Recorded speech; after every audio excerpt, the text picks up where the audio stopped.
Chapter 809. Fifth floor waiting room. Rewind time to 20 minutes ago. Chin Sini had been waiting in the waiting room on the fifth floor for almost half an hour. There were 5 or 6 girls waiting with her. All of them had great figures, great skin, and outstanding looks. Chin Sini's hands were intertwined. She was very worried that she wouldn't be chosen. There was a door in front of the waiting room. Behind the door was the audition room. She heard that the audition was like filming. There would even be a cameraman beside her to record her movements. Zhao Jingmin said that as an actress, she had to look like she was on camera at all times. Therefore, Chin Sini was very nervous at this moment. As the waiting room was too noisy, Zhao Jingmin requested Chin Sini to temporarily confiscate all her belongings other than her clothes when she entered the waiting room. Chin Sini originally wanted to call Zhang Xiaofeng to tell him that she was safe, but now that her phone was confiscated, she couldn't contact Zhang Xiaofeng at all. Creak. The door of the audition room was opened again. A girl ran out crying as if she had been greatly wronged. Because the waiting room and the audition room were not connected, Chin Sini, who was sitting in the waiting room, couldn't hear the sound of the audition room at all. But then again, how could she hear the contents of the audition? And the girl who ran out just now probably didn't get chosen again. Chin Sini took a deep breath and secretly cheered herself on. When she thought about how Zhang Xiaofeng would look at her with admiration if she succeeded in the audition and got a supporting role, Chin Sini felt excited all over. Where's number 16? At this moment, someone walked out of the audition room and shouted at the door. Chin Sini was number 16. Chin Sini had been looking at her number for a long time, so when she heard someone say her number, she quickly stood up and said, "It's me. Come in." The man who came out to greet them scanned Chin Sini from head to toe with an unscrupulous gaze and said, Yeah. Chin Sini had been waiting for a long time. When she heard that it was her turn, she excitedly followed him in. The moment Chin Sini entered the audition room, the man who had called Chin Sini in locked the door. When Chin Sini saw that the man had locked the door, she couldn't help but turn around to take a look. She felt a little strange in her heart. However, Chin Sini didn't think too much about it. When she walked over, she even looked around. How strange. Why were the doors and windows of this place tightly shut? But Chin Sini didn't think too much about it. Come here, Xiaoyi, come here. Zhao Jingmin, who had been sitting there for a long time, waved at Chin Sini affectionately. Chin Sini walked over. There were a few invigilators sitting there, and these invigilators all had shifty eyes. When they saw him enter, these invigilators kept looking at him. Chin Sini felt very uncomfortable, but she still walked over. Xiaoyi, it's so hot here. Aren't you going to take off your jacket? Look, I'm only wearing a short-sleeved shirt. It's too hot. Don't let it affect your performance. Zhao Jingmin said affectionately. His small eyes narrowed into slits, but they were sizing up Chin Sini. Chapter 810. Take it off. What are you afraid of? We're all on the same side. Zhao Jingmin walked over and helped Chin Sini take off her jacket. Chin Sini had a short-sleeved shirt inside, and it was a pink girl-style shirt. When they were on the phone, Chin Sini knew that Yun Jian would be wearing pink today, so she specially put on a jacket that was very similar to Yun Jian's. Chin Sini even said that she wanted to borrow some of Yun Jian's luck to pass the audition today. Everyone's eyes widened when they saw Chin Sini wearing a pink short-sleeved shirt. Chin Sini naturally didn't notice this. That's more like it. Zhao Jingmin said and even patted Chin Sini's beautiful back affectionately, causing Chin Sini's entire body to stiffen. Alright, Xiaoyi, hurry up and go over. Zhao Jingmin wanted to pat Chin Sini's beautiful back again, but this time, Chin Sini dodged it without leaving a trace. Chin Sini answered ambiguously and walked in that direction. She didn't know why, but Zhao Jingmin's pat just now made her feel uncomfortable all over. Over here, over here.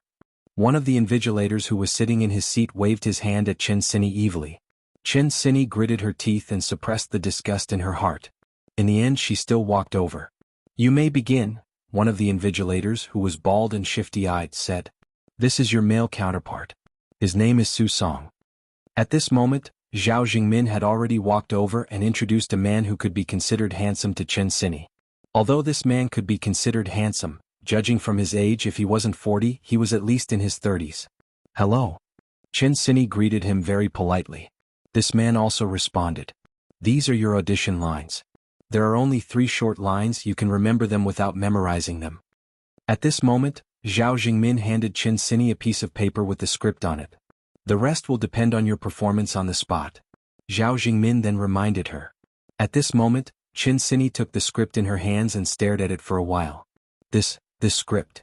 Chin Sini just glanced at it and she was shocked by the words on it. There were only 3 lines written on it. Don't touch, I beg you. If Chin Sini still didn't know what was going on, then she would have lived life for the past 10 years in vain. This was basically filming that kind of film. What's wrong? Can we begin? This is such a good opportunity, you have to seize this opportunity. Who knows? If your eyes. I don't want to film anymore, I want to go home. Chin Sini was at a loss as she blushed and said to the people present. Then she was about to run out of the door. However, just as Chin Sini ran 2 steps towards the door, Zhao Jingmin grabbed her clothes and stopped Chin Sini. F***ck, I'm talking to you peacefully and you don't want to listen, right? Zhao Jingmin said as he slapped Chin Sini to the ground. Su Song, get her. Strip her naked. This woman dares to challenge me. Zhao Jingmin immediately shouted as if he had changed into a different person. Su Song ran over and pinned Chin Sini down on the sofa after hearing that. Chapter 8:11. The directors and invigilators sitting around seemed to be used to Su Song and Zhao Jingmin's actions. At this moment, these people were staring at Chin Sini with naked eyes, as if waiting for Chin Sini to be stripped naked. Get lost. Get lost. Chin Sini had been with Yin Jian for so long. Although she was not so weak that she could be trampled on, she was still no match for the man in front of her. After all, there was a huge difference between the physical strength of an ordinary man and a woman. However, when Su Song threw Chin Sini onto the sofa, Chin Sini was still able to stretch out her leg and kick away Su Song, who was about to pounce on her and take off her clothes. At this moment, Chin Sini wanted to tear Zhao Jingmin and the others into pieces. At this moment she was very regretful. How could she really believe Zhao Jingmin's words? No wonder those girls were crying with their heads down when they left. So, photographer, take a picture of her whole body. Damn, this little girl has grown up. She wants to leave? Does she think that our Baiguang is a place where she can come and go as she pleases? Today you have to be naked even if you don't want to. Do you think I'll let you do whatever you want? Zhao Jingmin changed his friendly appearance from before. At this moment, he was like a villain who had revealed his true colors, making people extremely disgusted. Get lost. Chin Sini kicked Su Song's crotch hard. Su Song howled when Chin Sini suddenly kicked his groin. F***ck. Su Song was on the verge of exploding. F***ck, your sister Su Song, are you eating sh**t? You can't even handle a b***t, hurry up and do it. Zhao Jingmin saw that Su Song had not taken off Chin Sini's clothes after being kicked by Chin Sini for so long. He spat out a mouthful of vulgarities and was about to take action himself. Actually, Baiguang Model Agency was an entertainment company on the surface. In fact, it was indeed an entertainment company. However, Baiguang was just a model agency. Basically, the company was made up of models, and those models were only promoted because of the unspoken rules. Other than that, they made money by shooting nude films. Of course, if they knew that they were filming this kind of film, who would be willing to film it? Therefore, Zhao Jingmin and his group came up with this idea. They used the Baiguang Model Agency's name to recruit a large group of young girls who were interested in acting and brought them here for an audition. In the audition, if the young lady was willing to obediently submit after a few words of persuasion, everyone would be happy. However, if he met a disobedient girl like Chin Sini during the audition, he would directly strip her naked. From her toes to every part of her body, if she still refused to listen to him, he would have Su Song deal with her directly. If he recorded the entire process, would the little girl dare to be disobedient? If she was still disobedient, he would send all these videos to her school. Reality proved that there was no girl who wasn't afraid of these things being exposed. Therefore, with these recordings they would do whatever Zhao Jingmin wanted them to do. Even the young ladies who had been recorded by Zhao Jingmin and the others were forcefully raped by Zhao Jingmin and the others. Not only that, but those young girls were also asked to take a lot of nude photos and post them on certain websites for sale. Their methods were quite cruel, enough to ruin the life of an innocent young lady. Chin Sini struggled crazily as she sat up. At this moment, Chin Sini only had one word in her mind: run. She must escape.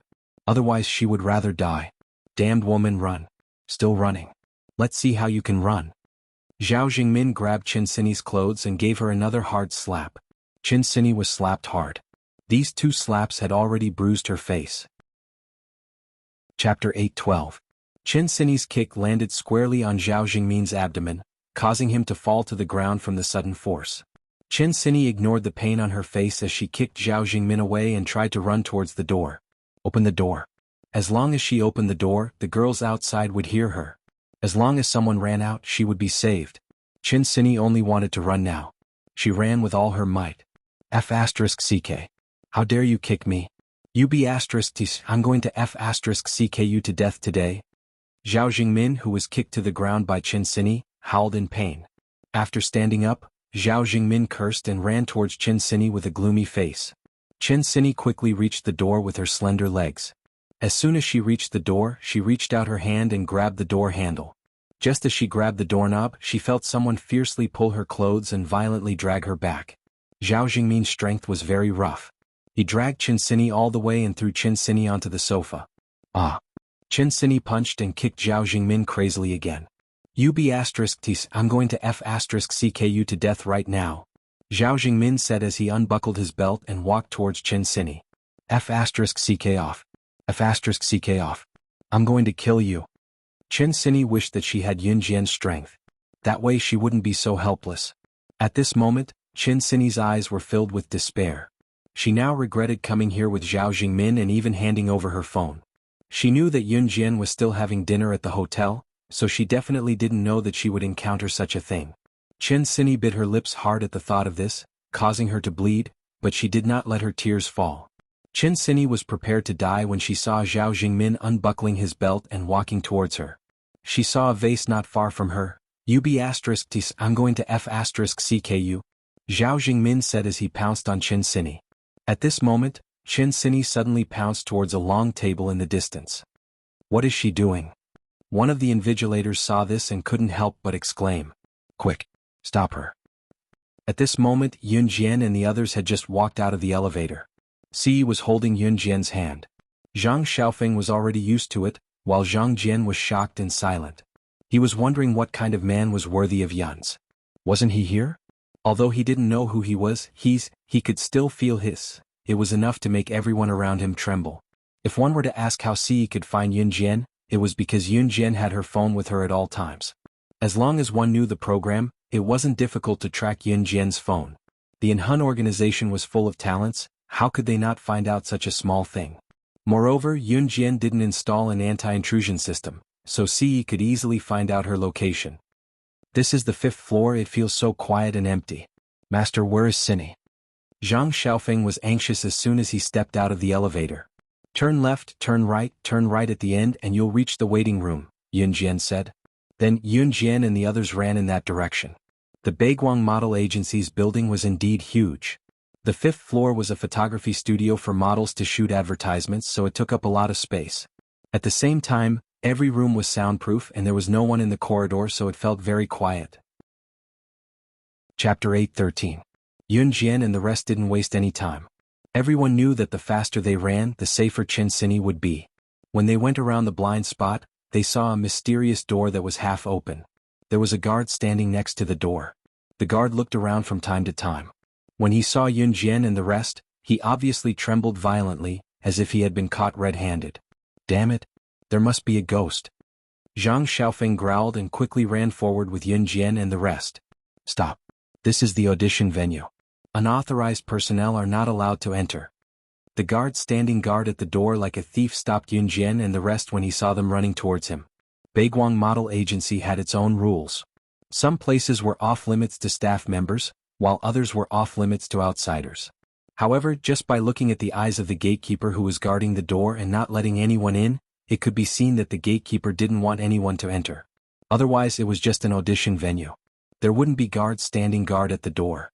Get lost. Zhang Xiaofeng ran in front. Whenever he thought that something might happen to Chin Sini, he would kick the guard's abdomen. You. The guard had just come back to his senses when he was kicked away by Zhang Xiaofeng. Zhang Xiaofeng's outburst was terrifying. Yun Jian narrowed her eyes. Her apprentice indeed had potential.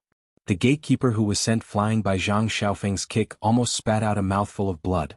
At that moment, the guard's heart was about to break down. Zhang Xiaofeng took the lead and opened the mysterious door. Yun Jian and Si followed suit. Zhang Jian was the last to run. Just as he was about to enter the mysterious door, he suddenly stopped and looked at the guard who was kicked away by Zhang Xiaofeng. Suddenly he became interested.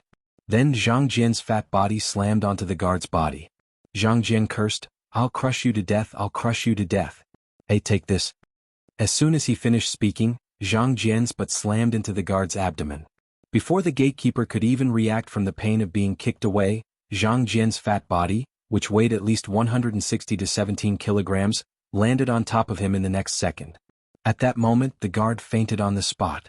At that moment, Yun Jian, Ce, and Ce had already entered the waiting room. Why isn't it done yet? We've been waiting for so long. When they arrived at the waiting room, Yun Jian saw 4 to 5 girls sitting there. They looked to be about the same age as Chen Sini. One of them was chatting with a girl beside her. The audition takes at least 20 minutes. I really don't know what's going on inside. It's so boring to wait. It's already good enough that we have the chance to audition. You should be content. 2 girls were chatting by the side. When Yun Jian, Ce, and Ce walked in, the 4 to 5 girls present all looked over. When they saw Ce, their faces instantly flushed red. Ah, you guys, are you here for the audition too? One of the 2 girls who were chatting shyly looked at Ce. She immediately abandoned the other girl and ran over. Have you seen a girl? She's this tall. She has 2 ponytails and is wearing a pink top. Her smile is very sweet. Zhang Xiaofeng stood out and asked urgently. In order to look unique today, Chen Sini purposely tied 2 ponytails and wore a pink top. She looked very cute. Chapter 8:14. After saying that, the girl who saw Ce blush shyly glanced at Ce. Even though Ce had not spoken a word throughout the conversation and his gaze was fixed on Yun Jian could not help but feel a sense of relief. These girls would still keep their eyes glued to Ce. It could not be helped. After all, Ce's looks were too striking. Sit down and wait for a while. She will definitely come out soon. The girl glanced at Ce and said to Yun Jian and the other 2 girls as well as Zhang Jian who had just walked in. However, before the girl could finish her sentence, Zhang Xiaofeng and Yun Jian had already walked out of the audition room. As Yun Jian walked towards the audition room, Ce naturally followed behind her and stayed close to Yun Jian. When the girl saw that both of them had left, she felt unhappy. After all, she was pretty, but this handsome guy didn't even look at her? Hence, the girl followed them. Lan, what are you doing? The girl who had been talking to the girl asked as she pulled her back. I'm just following them to take a look. The girl named Lan let go of the other girl's hand and walked towards Yun Jian and Ce. This girl's name was Jiang Lan. She was quite pretty and had some good looks. She was the kind of girl who was tall and beautiful. When Jiang Lan saw that Ce was ignoring her, she pursed her lips and followed them. Don't go over there. The audition room is still going on. It's not right for you to do this. Jiang Lan saw that Ce had turned his head slightly, so she swallowed her words. However, Ce wasn't looking at Jiang Lan. Instead, he was looking at Yun Jian. Open the door. Yun Jian ignored Jiang Lan and said to Zhang Xiaofeng. I told you not to open the door. You'll affect the audition. That's immoral. Ce was obviously not an immoral person. Jiang Lan was unhappy with Yun Jian, so she stood behind them and shouted. Even an idiot could see that Ce's doting gaze was because of Yun Jian. Hence, the more Jiang Lan looked at Yun Jian, the more unhappy she felt. While Jiang Lan was still talking, Zhang Xiaofeng had already reached out to open the audition room's door. Click. Zhang Xiaofeng frowned and quickly turned to Yun Jian. Master, the door is locked. This young man called her master? Because Ce was looking at Yun Jian with doting eyes, Jiang Lan couldn't help but pay more attention to Yun Jian. Obviously, Jiang Lan had taken a liking to Ce and realized that Ce's focus was on Yun Jian. What surprised Jiang Lan was that Zhang Xiaofeng actually called Yun Jian master. Master? This girl was really interesting. She actually learned how to host a house party like a child. Jiang Lan couldn't help but laugh at Yun Jian in her heart. I'll do it. Just as Jiang Lan was about to say something, Yun Jian had already stood in front of Zhang Xiaofeng. She reached out her hand and there was a metal wire in it. Tsk, this metal wire. Are you going to use this to pry open the door? Do you think you're a trained agent in the military? To have this book? Jiang Lan couldn't help but speak up. Kacha? Before Jiang Lan could finish her sentence, Yun Jian had already opened the door with the metal wire. Jiang Lan instantly shut her mouth. Chapter 8:15. Just as Jiang Lan was about to say something, Yun Jian had already kicked the door of the audition room open. You. Jiang Lan had just uttered a word when Yun Jian had already walked into the room. Once the soundproof door was kicked open, the sound from inside the room could be heard everywhere. *CK. You bunch of idiots. Who told you to stop her? You even let her commit suicide. What should we do now? What should we do now? Zhao Jingmin's voice was like waves that splashed into everyone's ears. However, when his voice reached the door, a few girls who were standing at the door immediately stood up. Suicide? What's going on? Hearing the word, suicide, Yun Jian and Zhang Xiaofeng dashed into the room. Si Yi's eyes flickered slightly, but she also entered the room as fast as she could. When Jiang Lanlan heard the sound from inside, she frowned suspiciously and followed them in. Yun Jian and Zhang Xiaofeng were walking in front, but they were the first to see the scene in front of them. The audition room was very big, but it was dark. The curtains and windows were all closed, giving people the impression that they were standing in a pitch-black environment. Fortunately, the lights were still on, but because the sky was still bright outside, the lights didn't appear bright. Instead, it gave people the feeling that they were in a dark environment. However, Yun Jian and Zhang Xiaofeng weren't attracted by this scene. What attracted them was Qin Sini, who was lying in a pool of blood. From afar they could see a broken vase on the ground. The vase was shattered into pieces, and one of the pieces was in Qin Sini's hand. This piece of vase had already cut through Qin Sini's left aorta, and Qin Sini's aorta was gushing with blood. Even if the people in the room didn't deliberately think about it, they could still imagine what had happened. Qin Sini was lying on the ground, but her stubborn gaze touched everyone's heart. A warrior would rather be killed than humiliated. Who said that only men could do this? Qin Sini did the same. He would rather die than submit to humiliation. The moment she saw Yun Jian, Zhang Xiaofeng, and the others, Qin Sini's vision gradually became blurry. Her eyelids were struggling to move up and down, and in the end she closed her eyes. How nice! Zhang Xiaofeng did not give up on her, and Xiao Jian was here too. When they saw this scene, Yun Jian and Zhang Xiaofeng's eyes instantly turned bloodshot. They had the feeling of wanting to tear the person in front of them apart. When Zhao Jingmin and the others suddenly saw Yun Jian and the others in the audition room, he was so scared that his whole body trembled slightly. Why is she here? Zhao Jingmin watched as Yun Jian and Zhang Xiaofeng ran over. For some reason, his heart trembled violently. It felt like his heart was being pounded hard by something, making it hard to breathe.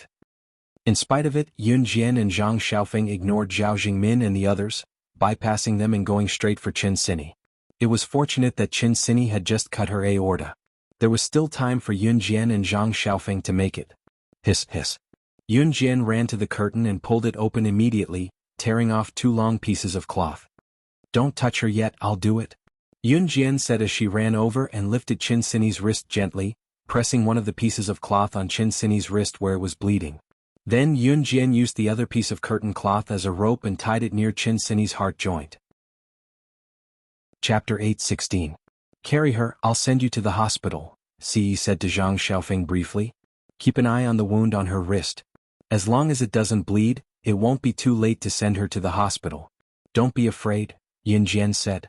Her eyes were bloodshot as she looked at Qin Sini's wound. Qin Sini's face was bruised as if she had been slapped twice.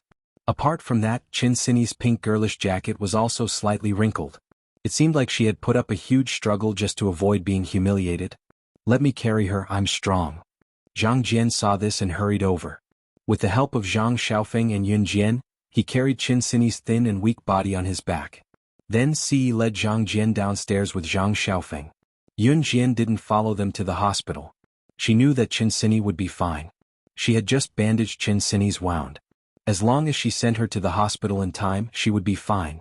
Moreover, Qin Sini had just cut her wrist and didn't seem to have lost too much blood. Si drove. Yun Jian was assured that he would be able to send Qin Sini to the hospital in the shortest time possible. Yun Jian had always been a vengeful person, so she didn't leave. Slow down, softer, softer. Zhang Xiaofeng looked at Qin Sini's sorry state.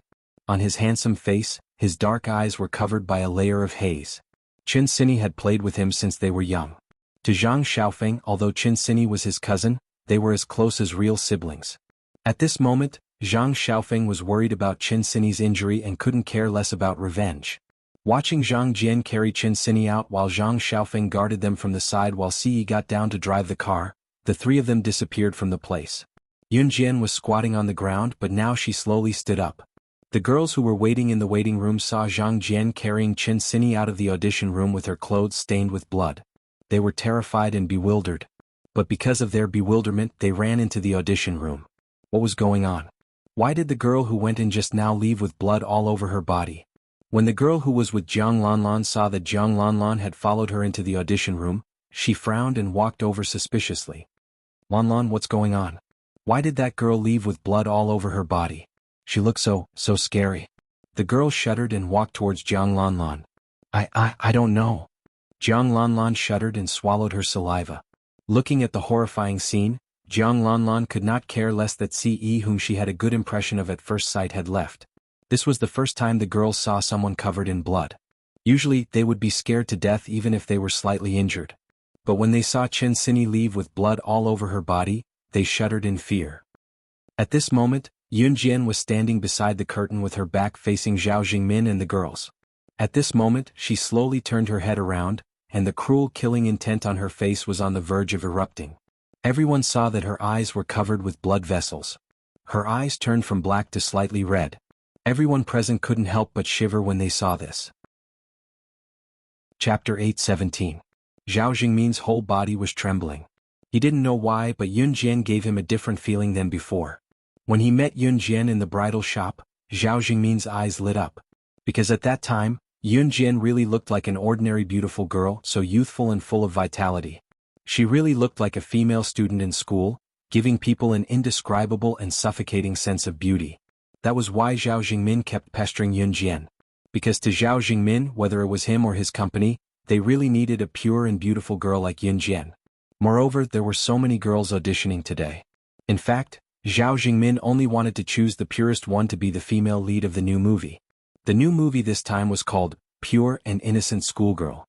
However, the word pure came with double quotes.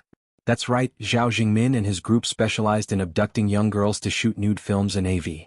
Moreover, the girls he abducted were all pure and innocent girls who had dreams of becoming big stars. At that time, Zhao Jingmin felt that it was a pity that Yun Jian didn't agree to join, because he thought that if Yun Jian had come to the audition, then the female lead of the movie would have been none other than her. However, Zhao Jingmin was already very satisfied with Chen Xinyi. Because Chen Xinyi's appearance was also clean and sweet, especially in this group of girls, she stood out. Moreover, he tried his best to make her stay. However, he didn't expect that Chen Xinyi would have the courage to commit suicide in order to avoid being humiliated. In this day and age, there were very few people who would commit suicide in order to protect their innocence. No one was willing to be forced to submit, but in the face of death, innocence didn't seem so important to many people. Just now, Zhao Jingmin's slight tremble had already been noticed by Yun Jian. She slightly curved her lips into a smile. This smile was so eerie and strange that it made people unable to breathe. Jiang Lanlan and the other girls who were watching from afar were also frightened. At this time, the girls huddled together, not daring to walk or go forward. Who slapped her? Yun Jian calmly repeated this sentence again. Tell me. Then she raised her voice all of a sudden. Her sudden high-pitched voice made everyone shudder in fright. Then she added, You're not going to say it? Fine, then I'll kill all of you. Just as Yun Jian said this, he saw a shifty-eyed invigilator stand out. He pointed his finger at Zhao Jingmin and was so scared that he confessed everything. It's him, it's him, it's him. Perhaps because the door was locked, or Yun Jian could still enter, or her aura was too strong, or her aura, but everyone's aura's aura was too strong. So, very well. Yun Jian snickered, sending a chill down everyone's spine. Left or right hand? Yun Jian raised her eyes to look at Zhao Jingmin again. The words that came out of her mouth had a hint of evilness that could not be ignored. This time, Zhao Jingmin was completely scared. He was scared of Yun Jian's frightening tone. Right hand, this is all a misunderstanding. It's not what you think. I think we can have a good talk. Before Zhao Jingmin could finish, Yun Jian flew in front of Zhao Jingmin under everyone's gaze. She lifted her leg, and that slender leg of hers went over his head. With one kick, she viciously kicked Zhao Jingmin from the back. Zhao Jingmin's front body fell to the ground. He had just fallen to the ground, and his two hands were close to the ground. Yun Jian was right behind him. She kicked Zhao Jingmin's right wrist, and with a flip of her hand, a butterfly knife appeared in her hand. Wah! Yun Jian was like chopping pork ribs. Her knife viciously stabbed into Zhao Jingmin's right hand's finger. Then came Zhao Jingmin's desperate howl that sounded like a pig being slaughtered. Chapter 8:18. Was chopped. Zhao Jingmin's thumb was chopped off by Yun Jian just like that. That's a finger we're talking about. Moreover, there were bones on his fingers. Yun Jian chopped off Zhao Jingmin's finger like she was chopping up a pig's bone with just one slash. How much strength did she need to do that? Everyone present was dumbfounded. Their eyes were wide open, and their mouths formed an O shape. She was still a young girl. After chopping off Zhao Jingmin's right thumb, there wasn't even the slightest trace of fear on his face. Yun Jian's face was calm. She just looked at Zhao Jingmin, whose thumb was chopped off by her. There was not even a trace of fear on her face. Everyone present saw this scene and had goosebumps all over their bodies. At the moment when everyone was surprised, Yun Jian's voice was heard again. "You slapped her twice, didn't you?" Yun Jian did not ask this question as a question, but said it in an affirmative tone. There were 2 palm prints on Qin Sini's face. Yun Jian was observant and could naturally see it. Zhao Jingmin's right wrist was still being stepped on by Yun Jian, but his whole body was rolling on the ground in pain. At this moment, Zhao Jingmin's mind was blank. His perception had been covered by the word pain. Pain, endless pain. Zhao Jingmin regretted it very much at this moment. How did he provoke Yun Jian, the devil? Yes, she was the devil. The devil? She was the Grim Reaper from hell. Yun Jian snorted softly. This snort made everyone's hair stand again. 2 slaps, 2 of your fingers. As soon as Yun Jian finished speaking, she stepped on Zhao Jingmin's wrist, bent down and chopped down with the butterfly knife. Zhao Jingmin was in so much pain that he could not feel anything. At this moment, he was rolling on the ground and only one word came out of his mouth. Everyone present couldn't help but feel a chill run down their spines. Yun Jian's brutality sent chills down everyone's spines. Pooh! Zhao Jingmin's index finger was also chopped off by Yun Jian. However, the moment his index finger was chopped off by Yun Jian let go of Zhao Jingmin's wrist. At the same time, she lifted her foot and stepped on the 2 bloody fingers. Just looking at them from a distance was enough to make one feel scared. Piff, piff, piff, piff, piff. Yun Jian stepped on the 2 fingers and crushed them like mud. When the invigilators and Jiang Lanlan saw this scene from afar, they were so terrified that they wanted to escape through the door. But in the end, under the pressure of Yun Jian, no one dared to take the lead and run.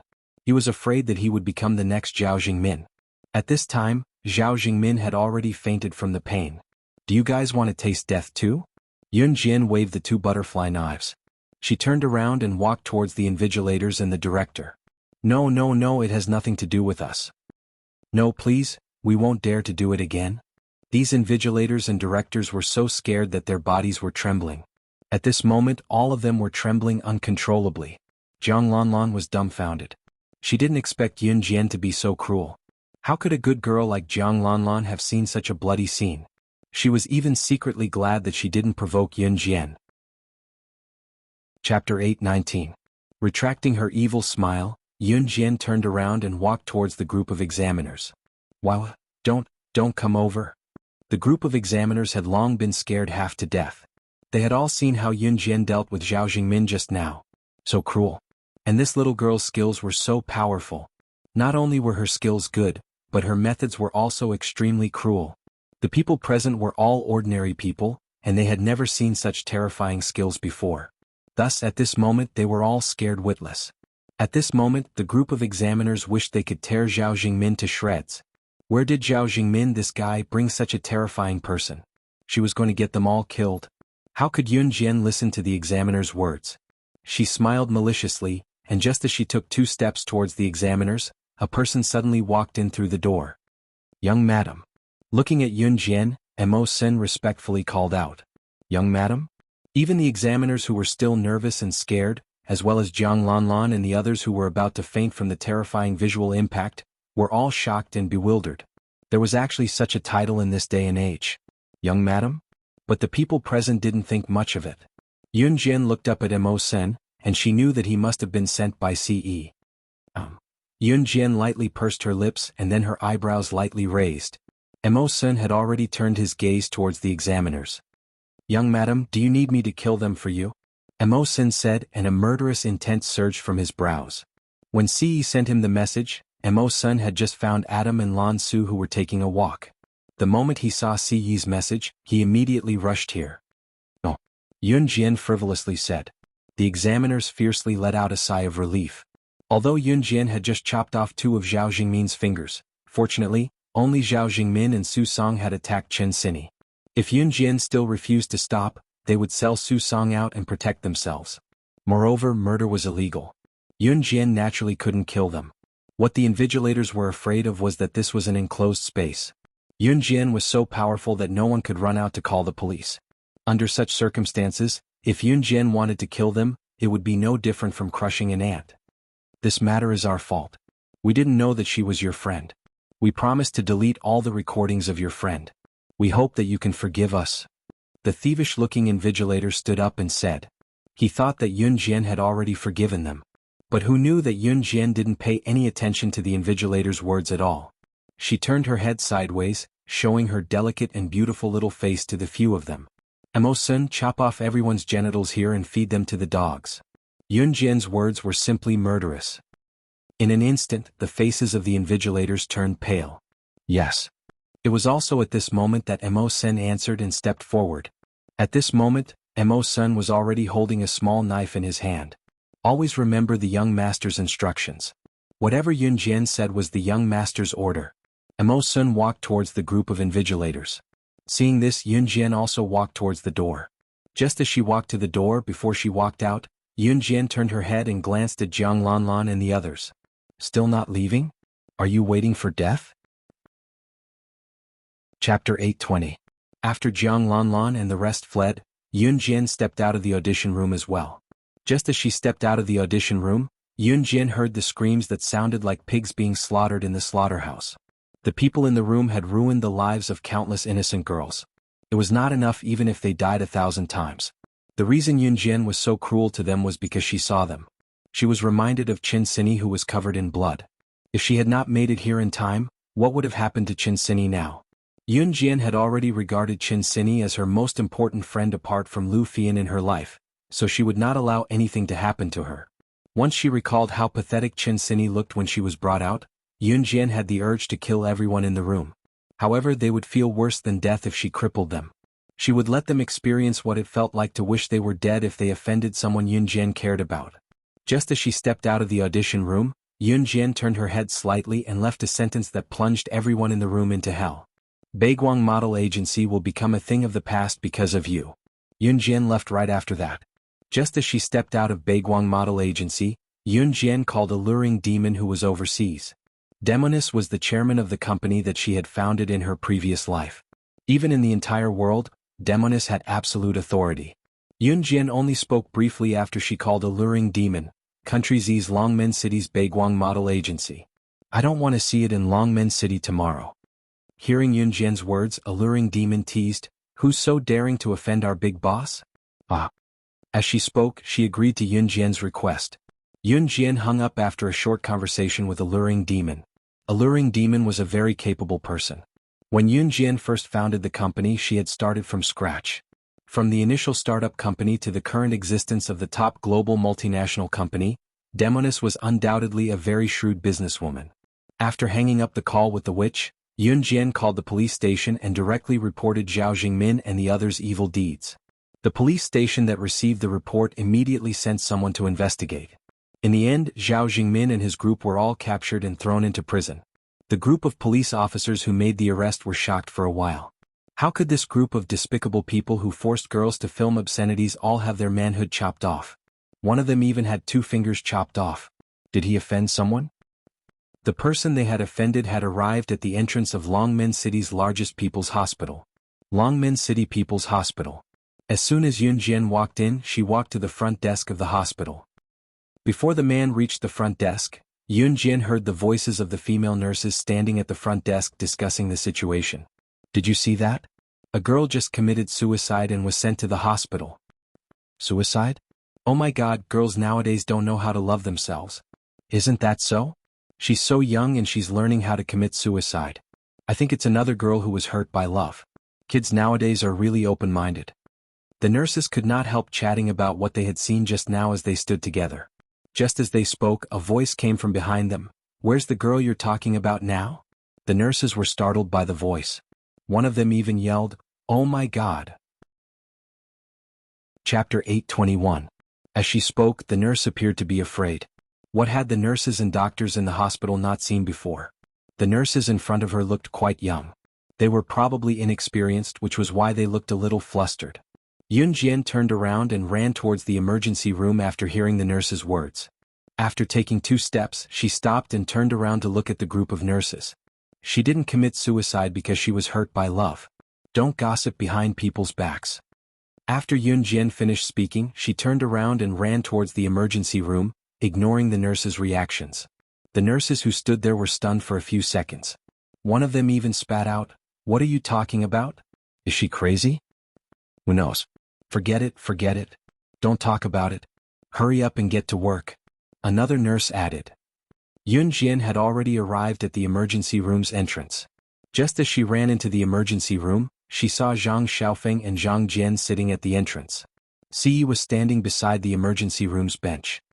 "How is he?" Yun Jian walked over and asked. "He's still being resuscitated."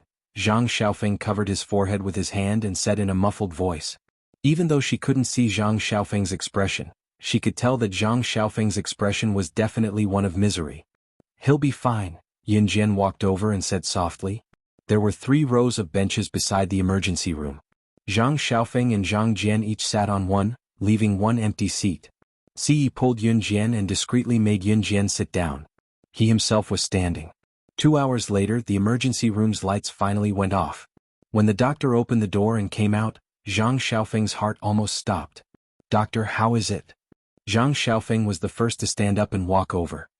"Fortunately, you sent him here in time. The hospital happened to have type A blood and he's still receiving blood transfusions. However, his condition has mostly stabilized and he's fine now." The doctor's words were even more pleasant than the sound of nature to everyone's ears. Zhang Xiaofeng heaved a sigh of relief. Yun Jian already knew this would happen, so she wasn't surprised. Half an hour later, Qin Sini was transferred to the ward. Qin Sini hadn't woken up yet. Although she was out of danger, she was still seriously injured. If the blood rejected her during the blood transfusion, she would die if it wasn't discovered in time. Therefore, they needed someone to keep watch at night. No matter what, Zhang Xiaofeng said that he had to keep watch tonight. Besides, they would definitely inform Qin Sini's parents about such a big thing. Yun Jian went home after making sure that Qin Sini would be fine. Then she asked Zhang Xiaofeng to call her immediately if anything happened. Zhang Jian carried Qin Sini downstairs and to the hospital today. He was careful and fast. He deserved a lot of credit. Indeed, having great strength had its benefits. Now that he heard that Qin Sini was fine, he went home with peace of mind. When Yun Jian and Siyi arrived home, it was already past 10 at night. Xiao Yunzhu and the other 2 had already gone to bed. Hearing Yun Jian and Siyi's voices, Qin Yiru put on a jacket and stood at the stairs. "You're back? Go upstairs and rest," Qin Yiru said. "Okay, Mom." Yun Jian nodded and went upstairs with Siyi. The moment Yun Jian went upstairs, Siyi pulled her to his room. The next morning, just before dawn. Since her rebirth, Yun Jian didn't get up for a morning run. Instead, she rushed to the hospital as soon as she woke up. Chapter 822. Before arriving at the People's Hospital of Longmen City, Yun Jian stopped in front of a fruit shop near the hospital. "Young lady, do you want to buy anything?" The shop owner hurried out to call out when he saw the arrival of business. He saw Yun Jian glancing at his stall a few times as if she could not decide which fruit to buy. The shop owner was very good at doing business. He pointed at a fruit basket not far away and said to Yun Jian, "Young lady, if you really don't know what to give, why don't you just give a fruit basket? There's all kinds of fruits in this basket. There's bound to be something you like." The shop owner was very good at reading people. He could tell that Yun Jian was buying fruits as a gift at first glance. Yun Jian pressed her lips together and took the fruit basket. "It's a total of 28 yuan, the shop owner said as he rubbed his hands. Prices were relatively low in this era, so 28 yuan for a fruit basket was considered expensive.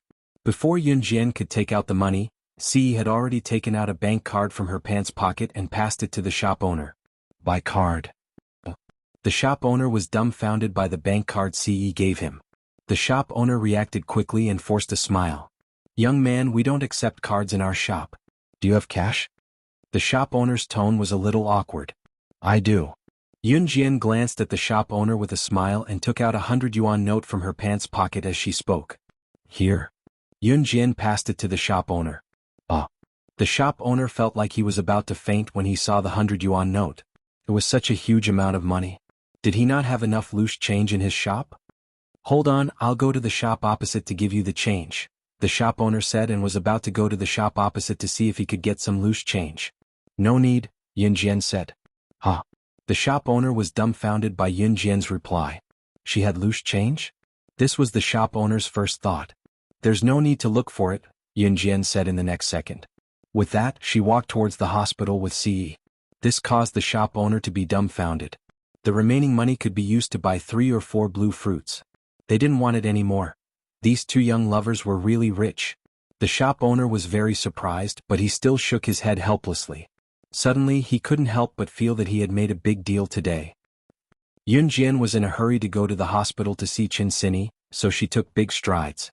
1 step from Ce's long legs was equivalent to 2 steps from Yun Jian, so Yun Jian quickened her pace. When they arrived at the door of Qin Sini's ward, they looked in from the outside and saw that there were already many people standing inside. Since something like this had happened to Qin Sini, it was obvious that the culprit must be Qin Sini's relatives. It was then that Yun Jian and Ce walked in.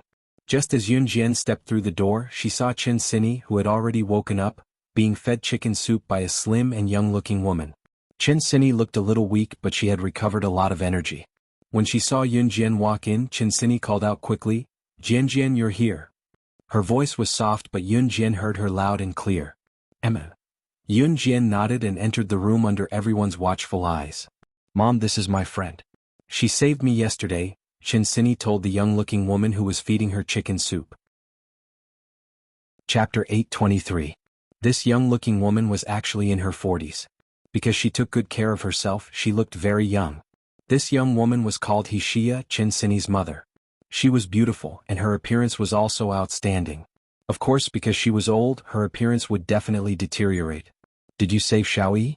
Thank you so much." Wuxia looked at Yun Jian and quickly put down the chicken soup in her hand. She walked over and thanked Yun Jian profusely. "Sini is my friend." So, it was natural that she saved her. Yun Jian pursed her lips and said this. Although she heard Yun Jian's words, Wuxia was still very grateful to Yun Jian. After Wuxia thanked Yun Jian, a middle-aged man walked over from the group of people in the room. This middle-aged man was Wuxia's husband, Qin Sini's father. His name was Qin Jinchuan. After Wuxia thanked him profusely, Qin Jinchuan walked over and bowed deeply to Yun Jian. "Xiaoyi is the child that we have doted on since she was young. If anything happens to her, then we really... Please accept our thanks." Zhang Xiaofeng, who was standing at the side, walked over and waved his fist. He said with interest, Hey, we're all on the same side. I haven't had the chance to tell you guys. This is my master Yun Jian. I told you guys before that I'm so good now because I learned from her." As he spoke, the group of people around him smiled slightly. It was as if they were affected by Zhang Xiaofeng's lively atmosphere. Yun Jian also smiled politely to show her friendliness. She wasn't particularly good at being polite to people. It's really infuriating. That Beiguang model agency is actually doing this kind of shady business. If you ask me, Jinchuan, you should destroy it. This room was filled with Qin Sini's relatives. At this moment, a man with a beer belly stood up and suggested to Qin Jinchuan. Qin Jinchuan was a rich boss, and he was as capable as Zhang Xiaofeng's father. Qin Jinchuan also owned a company. He was a talent himself, and the company had recruited many talents. Therefore, Qin Jinchuan's company was quite big. Although Qin Jinchuan's company was big, it couldn't bring down Beiguang Model Agency.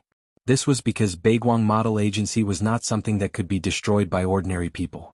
As for the relatives who came to visit Qin Sini, it was purely because Qin Jinchuan was rich that they came to visit Qin Sini.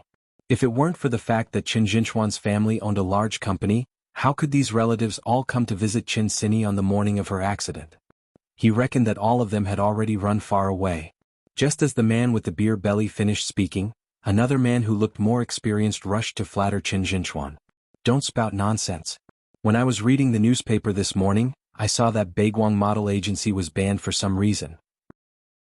And it must have been done by someone. Such a big company. The newspaper headline just 2 days ago said that Beiguang Model Agency was the most capable new company representative, but it was banned this morning. What does this mean? Hey, it must have offended someone."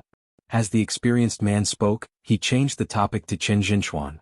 "If you ask me, only you, Qin Jinchuan, can run Beiguang Model Agency. For a big boss like you, a mere Beiguang Model Agency should be a piece of cake, right?" These relatives who were lying through their teeth were the funniest.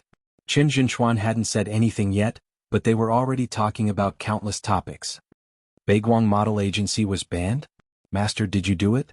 Zhang Xiaofeng was shocked for a while, then he turned to look at Yun Jian and asked.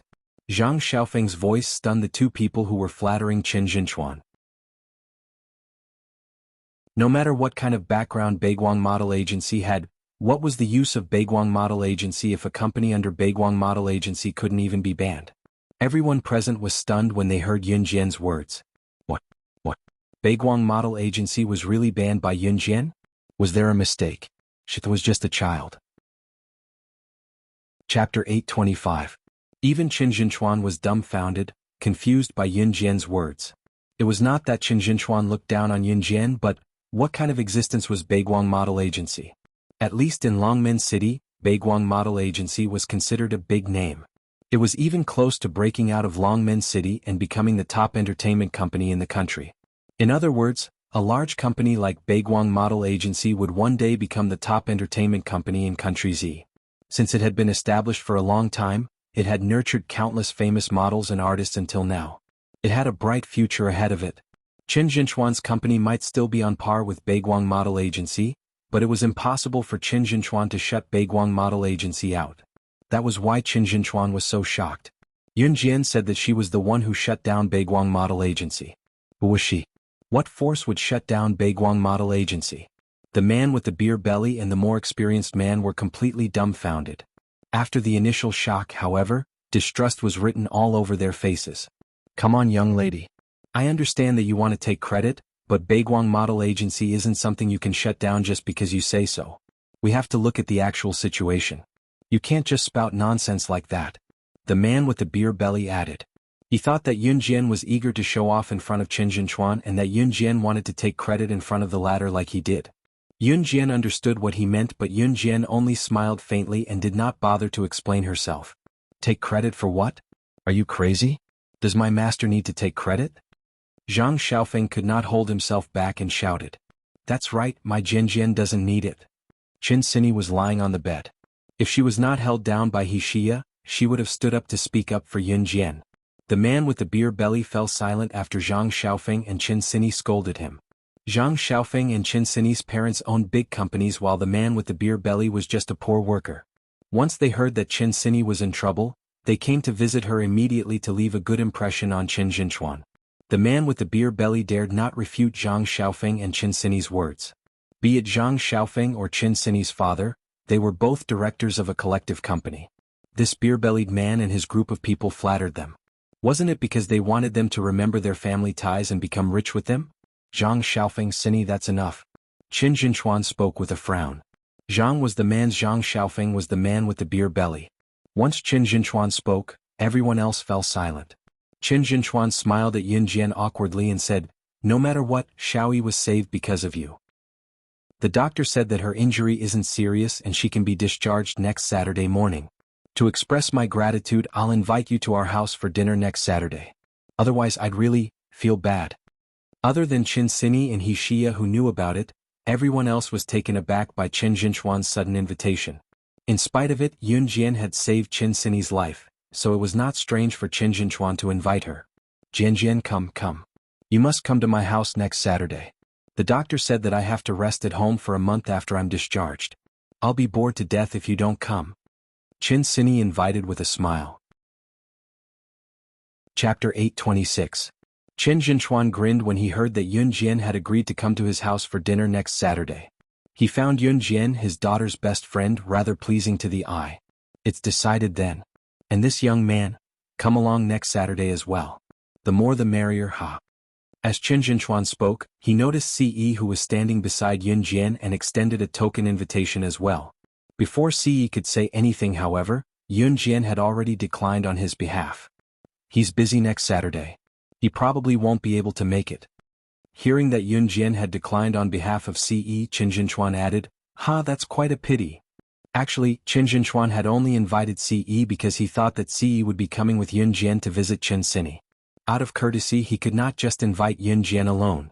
It would be rather awkward for Ce to accept such an invitation. Under such circumstances, Yun Jian had declined on behalf of Ce to avoid embarrassment. Yun Jian put down the fruit basket before she left, eliciting another round of thanks from He Xia and Qin Jinchuan. Yun Jian left the hospital with Ce after learning that Qin Sini was all right. Zhang Xiaofeng agreed to Qin Sini's request and sent Yun Jian downstairs from the hospital ward until they left Longmen City People's Hospital. Master, don't worry. Sini will be fine with us taking care of her. I'm planning to take a day off this week to accompany Qin Sini in the hospital. She won't be bored then. Haha, Master, please thank Zhang Jian on my behalf. It's all thanks to his strength that he carried Sini into the car and down to the hospital. Zhang Xiaofeng said a lot to Yun Jian in one breath. Yun Jian merely nodded. I'll tell him when we go to school tonight. Yun Jian reassured Zhang Xiaofeng and bade farewell to Zhang Xiaofeng before she turned to leave with Ce side by side. Longmen City People's Hospital was near the downtown area. Not long after Yun Jian and Ce left the hospital, Yun Jian suddenly remembered something. I'm going to buy a cell phone for my mom and brother. It's convenient for us to contact, Yun Jian said to Ce as she stood by the roadside. Due to what happened to Qin Yiru not too long ago, Qin Yiru and Yun Yi, so that it's convenient for them to contact. Even if the previous incident happened, she could use the program to lock the phone's address and find the person immediately. Okay. Ce said softly and reached out to hold Yun Jian's hand, walking to the opposite side of the road on the right. It was a downtown area. Cell phones were becoming popular among the rich now. In 1999, Nokia was the first to launch the first WAP cell phone, the Nokia 7110 in country Z. Yun Jian caught up with the trend and bought two Nokia 7110 cell phones for Qin Yiru and Yun Yi respectively. It was past 9 in the morning. Yun Jian and Ce had just returned home to see Qin Yiru and Gu Junjian arranging the barbecue equipment. Spring was coming. As the weather was getting warmer, the bone-chilling cold of winter had passed. It was the season where everything was rejuvenating. This meant that spring had arrived. Spring always made people think of spring outings. Not only would schools organize spring outings, Gu Junjian had applied for a day's leave from the military and prepared the barbecue equipment to bring Xiao Yunju and the other children for a picnic. It was the weekend and Yun Jian did not have to go to school, so Gu Junjian had decided to bring the children for a picnic at the last minute. Chapter 827. In the morning when they heard Gu Junjian say that they were going out for a picnic, Xiao Yunju and the other two were so happy that they didn't know what to do. At this moment, Xiao Yunju, Duan Li and Duanya had already put on their exquisite backpacks and stood by the stairs, watching Qin Yiru and Gu Junjian pack up the barbecue equipment. No way, how can this be? You guys are all going out for a picnic but I'm not allowed to go? You're just messing with me. When Yun Jian and Ce reached the stairs, they heard a rather irritable male voice coming from upstairs. They didn't need to listen to know that it was Adam. You're seriously injured, eating barbecue isn't good for your body. Can you resist eating if you go with us? So you can't go. Mo Sen's voice came soon after. Adam looked quite normal but in front of delicious food, he really had no self-control at all. F***CK.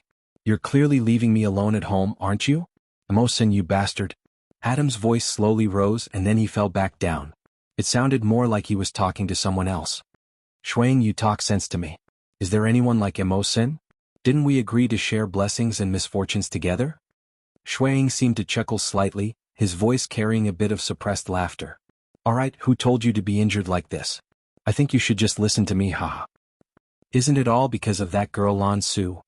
Adam seemed to be very angry as he spoke.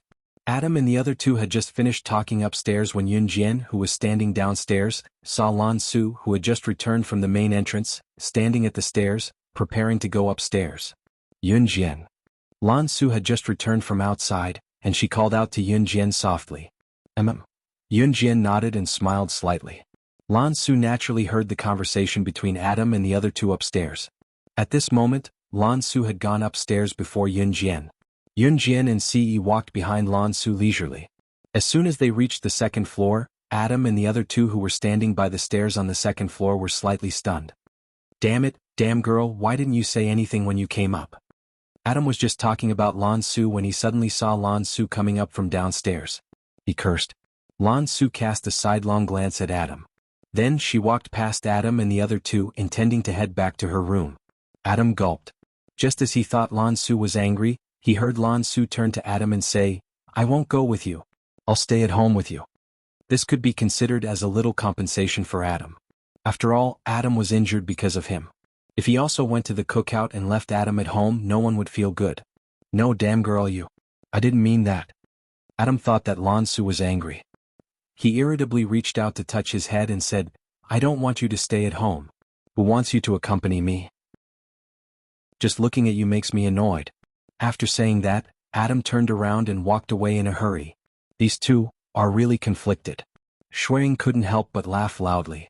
Then he walked in front of Ce and happily called out, "Young master. We're leaving. Hurry up and go downstairs." Qin Yiru shouted from downstairs. Just as Qin Yiru shouted this sentence, there was a dong dong dong sound at the door. The door wasn't closed, but the person outside the door still knocked symbolically. "Is there anyone here?" Someone peeked in to take a look. When the man saw Qin Yiru in the house, he brought a few men into the house without a care in the world. Chapter 828. When the man whom Qin Yiru referred to as her cousin walked in, there were two people following behind him. Qin Yiru's cousin poked his head in when he saw the door open. When he saw that there was someone in the house, he brought his wife and daughter into the house. "Oh, Yiru, you're here. I thought you'd gone out," Qin Yiru's cousin said with a chuckle despite knowing the answer. As he spoke, he pulled his wife and daughter into the house. "Cousin, why are you here?" Qin Yiru quickly put down the barbecue tools she was fiddling with and stood up as she spoke. I heard that you're getting married. Since I'm free today, I thought I'd come to give you some money as a wedding gift," Qin Yiru's cousin said as he walked in through the door. Qin Yiru's cousin's name was Lin Jiahao. Lin Jiahao was a distant relative on Zhang Meihua's side. Zhang Meihua had many siblings in her generation. Naturally, Qin Yiru had many cousins as well. Lin Jiahao was one of them among this group of cousins. Back then, due to the lack of family planning, Zhang Meihua's mother's generation, who was also Yun Jian's grandmother's mother's generation, had children one after another despite living in poverty. They were very fertile. Therefore, to Qin Yiru, her cousins had reached a whole new level. She had a total of 10 to 20 cousins, excluding the cousins on her father's side. Therefore, Qin Yiru did not have much contact with her cousins like Lin Jiahao. Therefore, when she saw Lin Jiahao, Qin Yiru was clearly stunned. After all, Lin Jiahao did not even come when she and Yun Gang got married. Yet, he suddenly appeared here today, claiming that he was here to give her and Gu Yunjian's wedding gift? However, before Qin Yiru could think further, Lin Jiahao had already walked over with a red packet in his hand. He said courteously as he handed it over, "My cousin's family is poor. We don't have much money. When I heard that you're getting married, I rushed over from home. My cousin's family used to be so poor that we didn't even have enough to eat. Now that I know that you're getting married, I have to rush over to give you my blessings." He was giving money as a wedding gift. In rural terms, it was to pray for peace and good luck. Qin Yiru was embarrassed to not accept it. "Cousin, you're too kind. Sit down and have a cup of tea." Qin Yiru took the money and ran to the kitchen. Not long after that, she came out with a pot of hot water. Lin Jiahao didn't feel awkward at all. Instead, he smiled casually and pulled his wife and daughter to sit down as well. Was Qin Yiru's mother's family. Xiao Yunzhu and the other two looked disappointed. However, the three of them were well behaved. They didn't cry or make a fuss. "Mom, are we leaving?" Yun Jian came downstairs when she heard her mother's voice. "Not yet. We have guests at home. Let's go later," Qin Yiru said to Yun Jian. Then she walked over to Lin Jiahao and the other two with a pot of hot water. To Qin Yiru, a visitor was a guest. Even if Lin Jiahao, her cousin, didn't have much contact with her since he was here, she had to treat him well. Lin Jiahao took the tea from Qin Yiru's hands. He looked at Gu Junjian as he drank and asked, "This is my cousin-in-law, right?" "Yes." Qin Yiru nodded happily. Her face was filled with a smile that couldn't be ignored. "Then, this is your daughter Yun Jian?" Lin Jiahao looked at Yun Jian, who had just come downstairs. His eyes flashed as he asked. Hearing Lin Jiahao's question, Qin Yiru nodded. "Yes." Chapter 829. The news that Qin Yiru had a capable daughter who was the director of new crews had spread throughout Xinjiang town. Not just Xinjiang town, Zhang Meihua had visited all her relatives and friends after the news was exposed, bragging proudly about Yun Jian's capabilities. Now, there was not a single one of Zhang Meihua's relatives and friends who did not know about Yun Jian's identity as new crew's director. Lin Jiahao must have rushed here to give money after hearing that Qin Yiru was getting married soon because of Yun Jian's identity. Xiao Jian is an obedient child. She's filial too, haha. Qin Yiru said in relief but did not praise her daughter's excellence in front of Lin Jiahao. It was not appropriate to say it in front of outsiders. Xian, take a good look at your cousin. She's the director of a company at such a young age. What about you? You only know how to go out and have fun.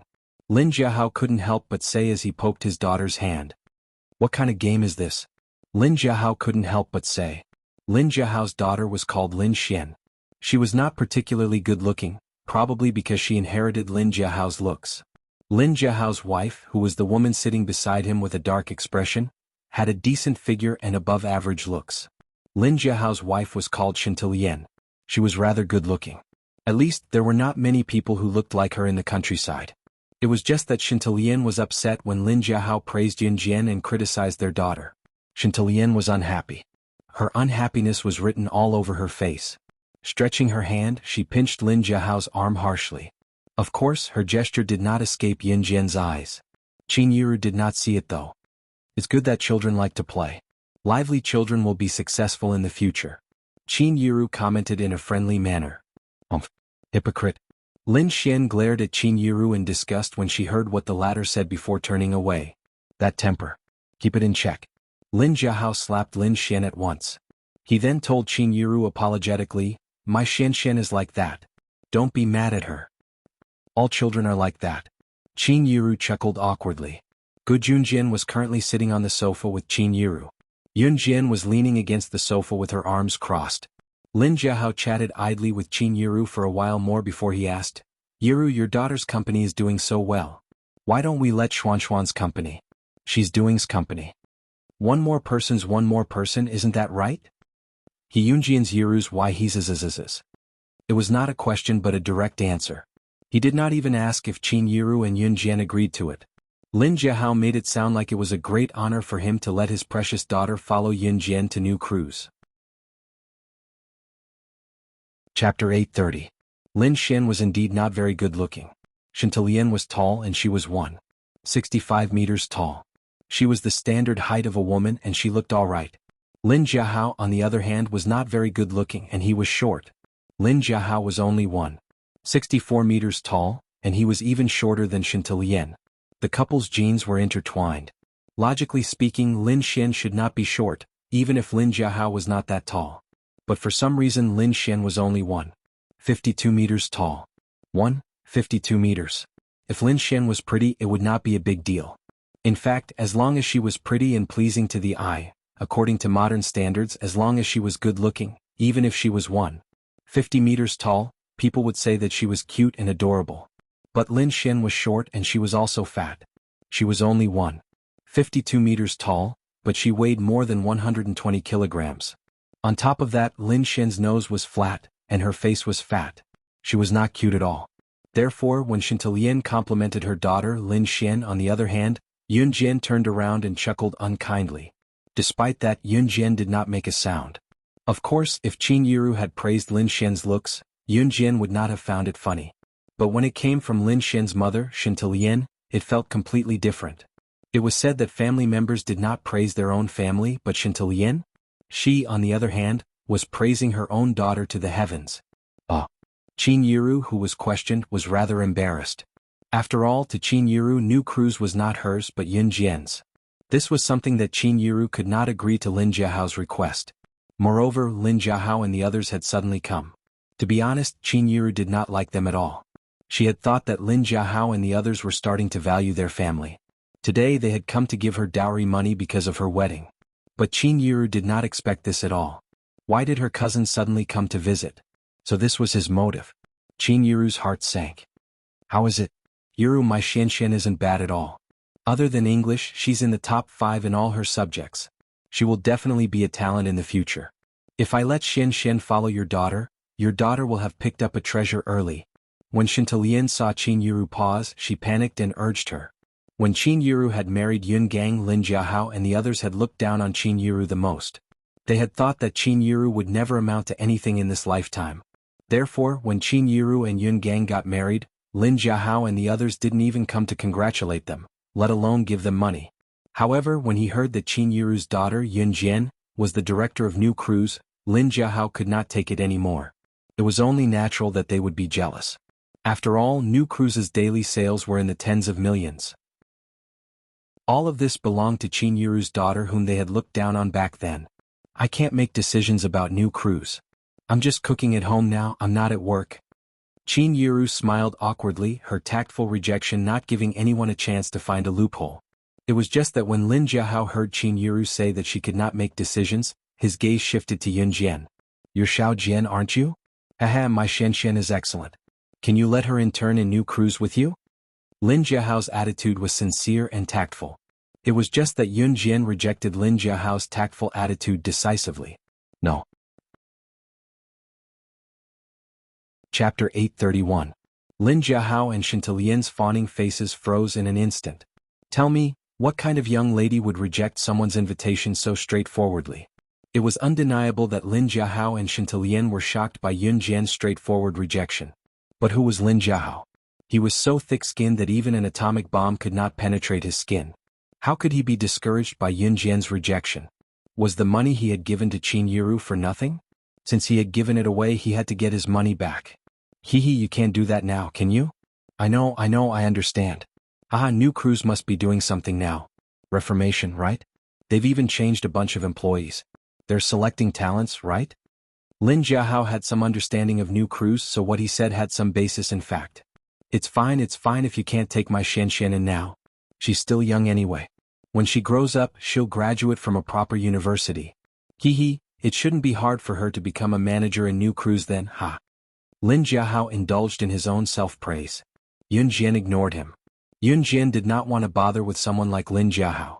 Qin Yiru only smiled awkwardly, but it was not hard to tell that Qin Yiru was extremely embarrassed. After all, Lin Jiahao had come to her door to beg her daughter to join her company. Moreover, it was mainly because of Lin Jiahao's daughter.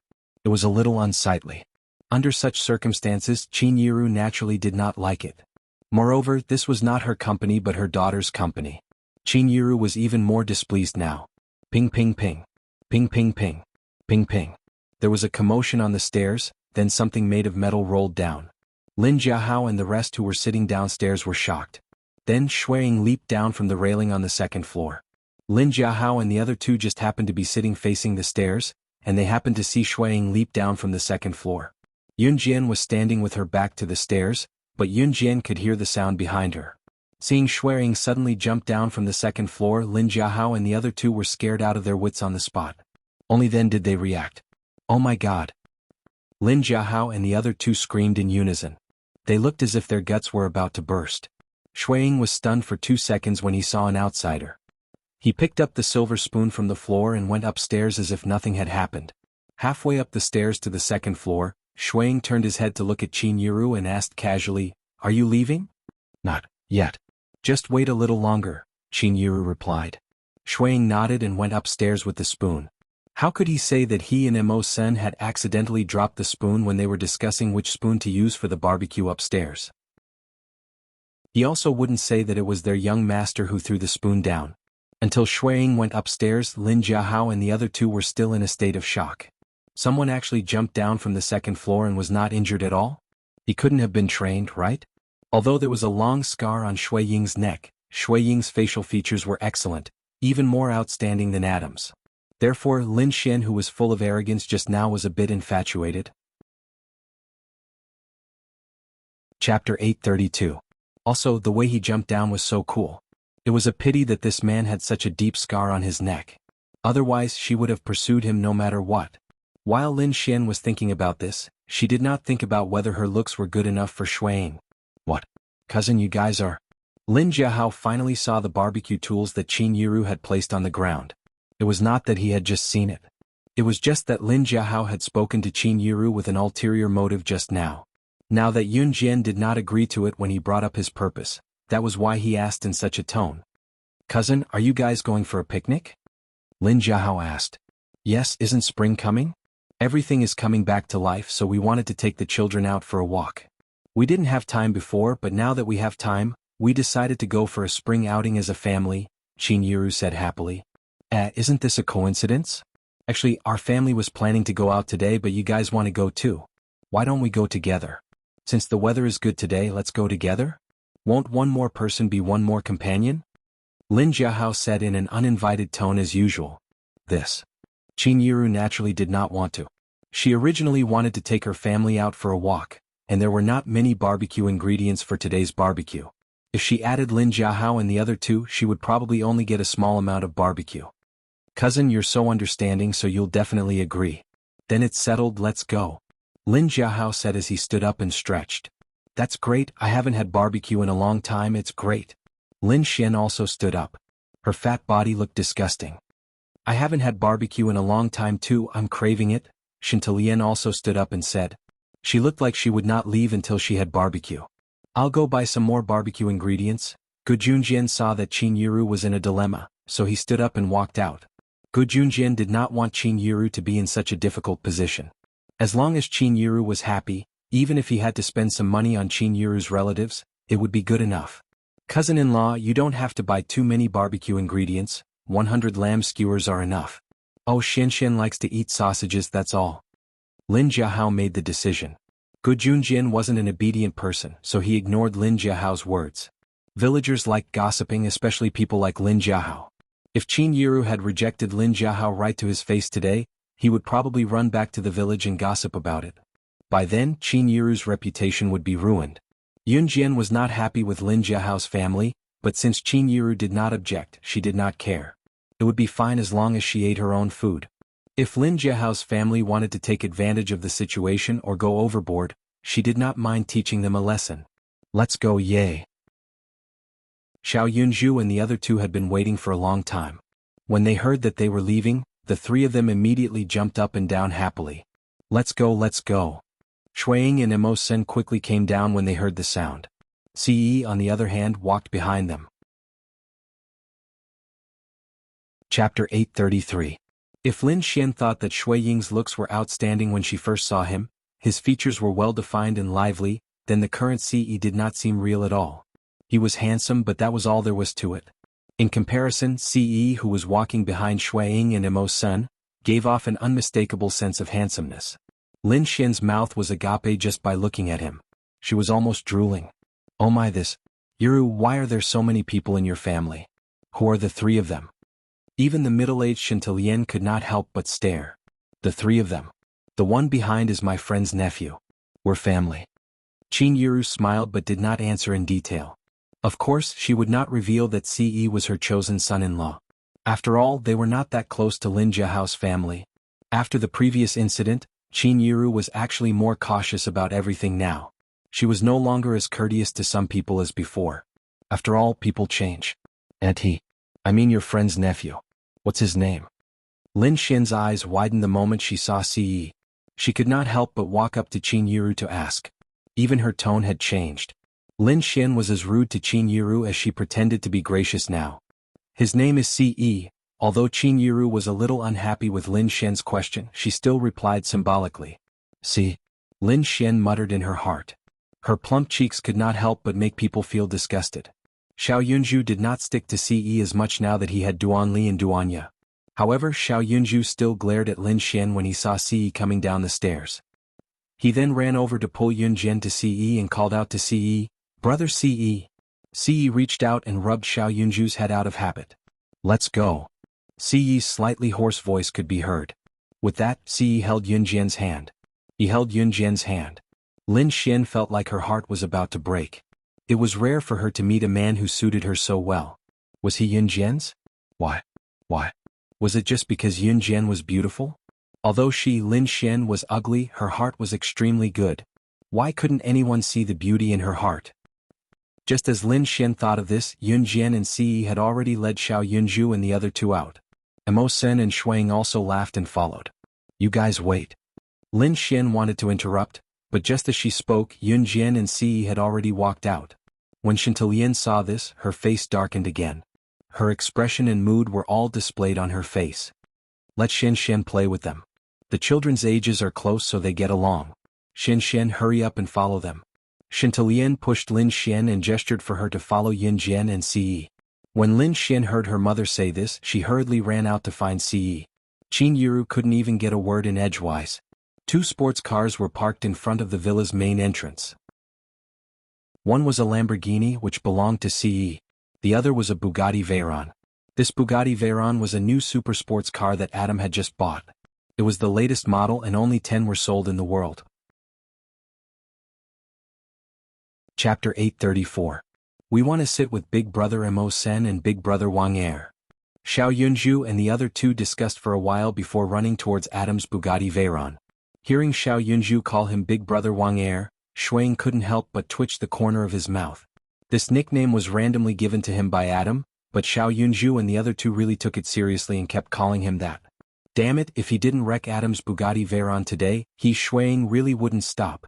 Little Zhu, Big Brother's car can only seat 2 people, so you can only sit with your big brother CE and big sister. Shuang looked at Xiao Yunju and said, "Oh okay." Xiao Yunju and the other two were very sensible and well-behaved. This was because Adam's Bugatti Veyron didn't have a back seat, but CE's Lamborghini did. Xiao Yunju and the other two very obediently walked towards Yunjian and CE. However, Xiao Yunju wasn't very willing to sit with Yunjian and CE. This was because Duanli said that their behavior, in the words of their classmate Little Hui, was like a third wheel. A child who was a third wheel wouldn't be able to grow tall. Xiao Yunju and the other two were still walking towards Yunjian and CE. Because Adam's Bugatti Veyron and CE's Lamborghini were parked a little far from each other, Xiao Yunju and the other two were still a little far away from each other. "Wait for me. My mom said to let us go together. Don't leave by yourself. Wait for me." At this moment, Lin Xian ran out from the house. Lin Xian's fat body trembled. Because of her short stature and fat body, Lin Xian looked like a lump of fat hanging on her body, and the trembling fat looked like it would fall off at any time. Because Lin Xian rushed out of the house, Xiao Yunju, Duanli, and Duanya just happened to walk towards Yunjian and CE from the side. Lin Xian, who rushed out of the house, bumped into Xiao Yunju and the other two. Actually, if Lin Xian stopped at this moment and let Xiao Yunju and the other two go first, they wouldn't have bumped into each other. However, seeing Yunjian and CE walking over, Lin Xian became anxious. She saw Xiao Yunju and the other 3 walk over. She acted as if she didn't see them. She didn't know where her sister Zhu's, she's to her to you to her too. S2's Xiao Yunju looked thin and weak and there wasn't much meat on his body. On the other hand, Lin Xian was a big fatty through and through. After being hit by Lin Xian, Xiao Yunju lost his balance and fell to the ground. Fortunately, Xiao Yunju's hands were fast. He reacted quickly and stretched out his hand to support himself on the ground, so his little face didn't hit the ground and bleed. However, Xiao Yunju's hand rubbed against the cement on the ground. The moment Xiao Yunju fell, he even screamed in pain. Therefore, one could imagine how painful it was without seeing it. Yun Jian was standing at least 10 meters away, and Lin Xian's collision was sudden. Who would have thought that she would really bump into a child? Therefore, when Yun Jian saw it, Xiao Yunju had already been hit by Lin Xian. "Yunju, are you okay?" Duanli was so scared that she quickly helped Xiao Yunju up with Duanya. "I'm fine. I'm a man. It's okay." Xiao Yunju frowned from the pain, but he still forced himself to speak. However, when Xiao Yunju turned his palm over, Yun Jian and CE, who were walking over, saw that his palm was bleeding from the friction on the ground. The pebbles on the ground were stuck to Xiao Yunju's broken hand, and blood immediately gushed out. Chapter 835. Feeling Yun Jian's gaze, Lin Xian shuddered violently and her entire body trembled. "Ah, Yunju, you're injured, you're bleeding," Duanli shouted. Then she fearfully took out a tissue from her trouser pocket and gently wiped Xiao Yunju's hand. Duanli called Xiao Yunju Yunju from the beginning. For Duanli, the most intimate way to address Xiao Yunju was to call him by his name. Hiss. Feeling Duanli using the tissue to wipe his bleeding hand, Xiao Yunju couldn't help but gasp. Pain that was inevitable. Because just now, in order to prevent his entire body from falling to the ground, Xiao Yunju had stretched out a hand and fiercely received all the pressure of gravity. In other words, when he fell, the gravity of his entire body was supported by his hand. Xiao Yunju didn't let his head fall to the ground, which was already very good. Feeling Yun Jian's murderous gaze, Lin Xian shrunk her neck, but still pretended to be righteous and said to Yun Jian, Is there a need to do this? It's not like you're going to die, who hasn't experienced bumps and bruises before." Lin Xian's words made Yun Jian's gaze sharpen. However, Yun Jian didn't have the time to take revenge on Lin Xian for Xiao Yunju. Mo Sun, who ran over from afar, saw this and said to Yun Jian habitually, "I'll go get the first aid kit." With that, Mo Sun walked home.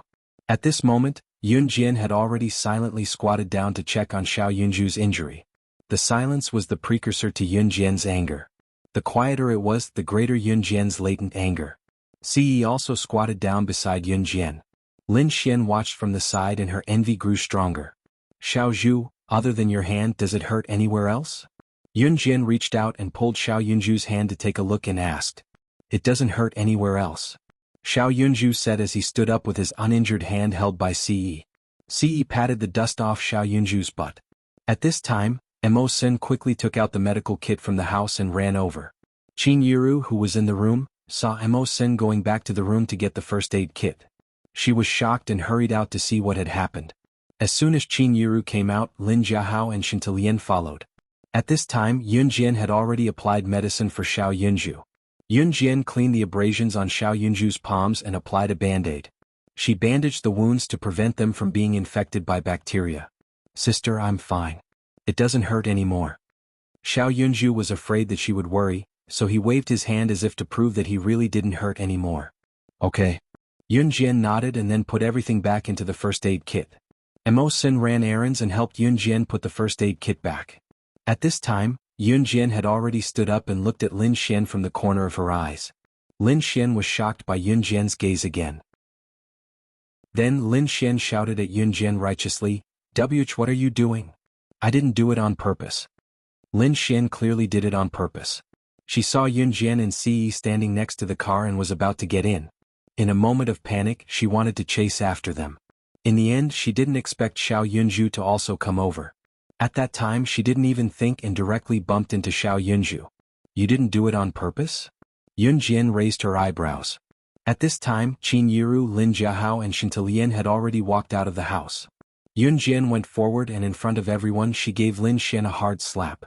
This slap sent Lin Xian sprawling on the ground. Chapter 836. Yun Jian sneered after she slapped Lin Xian. She returned what Lin Xian did to Yunju exactly as she did to Lin Xian. Yun Jian's slap was swift, accurate and vicious. Qin Yiru and the others who came out of the house saw it as well. In fact, Yun Jian did it for Lin Jiahao and Shintalien to see. Xian Xian? Xian Xian. As expected, Lin Jiahao and Shintalien saw it and ran over screaming. Lin Jiahao's expression was normal, but Shintalien looked as if Lin Xian was almost beaten to death by Yun Jian. She was no different from a guardian. I don't know what my Xian Xian did to you. What are you doing? Lin Jiahao's attitude towards Yun Jian was always polite. However, Yun Jian was the director of new crews. Because of that, Lin Jiahao had to be polite to Yun Jian if he wanted to use Yun Jian. Shintalien did not care about that. She had been protecting Lin Xian since she was young. When she saw Lin Xian fall to the ground after being slapped by Yun Jian, she could not hold it in anymore. My Xian Xian is so obedient. Why did you hit her? Xian Xian is such a smart child. What if you hit her and she becomes stupid? She's going to be a top student in the university in the future. Shintalien shouted at Yun Jian. Lin Jiahao and Shintalien were helping Lin Xian. Lin Xian, who was sitting on the ground and pretending to be pitiful, could not help but give Yun Jian a provocative look. At that moment, Qin Yiru walked over with a frown. Xiao Yunju was smart. When he saw Qin Yiru walking over, Xiao Yunju extended his hand, which had a band-aid on it. Mother Qin, she pushed me just now and I fell. My hand is covered in blood. She didn't apologize, so they scolded sister. Sister was helping me. Xiao Yunju said as he pointed at Lin Xian. Then, in order to prove the injury on his hand, he even took off the band-aid. As soon as the band-aid was removed, the wound on Xiao Yunju's hand was immediately revealed. Xiao Yunju was still a kid. Even though he wasn't injured, the wound on Xiao Yunju's hand was enough to make everyone gasp. Isn't it just a small injury? Was there a need to make a fuss? Isn't it normal for children to get injured? We played in the fields every day when we were young. How could we not get injured? Shintalien said confidently. That level of confidence was comparable to Lin Xian's. Lin Jiahao, on the other hand, had more foresight than Shintalien and Lin Xian. He glared fiercely at Shintalien, then said to Yun Jian, "It's all my daughter and wife's fault. Xian Xian is still young and doesn't know any better. Please forgive her." As he spoke, Lin Jiahao chuckled and said, "We're family, so there's no need to be so polite. Besides, Xian Xian will be following you to work in your company in the future." Yun Jian didn't agree to work in new crews with Lin Xian. In fact, Yun Jian had rejected her outright at that time. However, Lin Jiahao didn't take Yun Jian's rejection seriously at all. Or rather, he ignored Yun Jian's words at that time.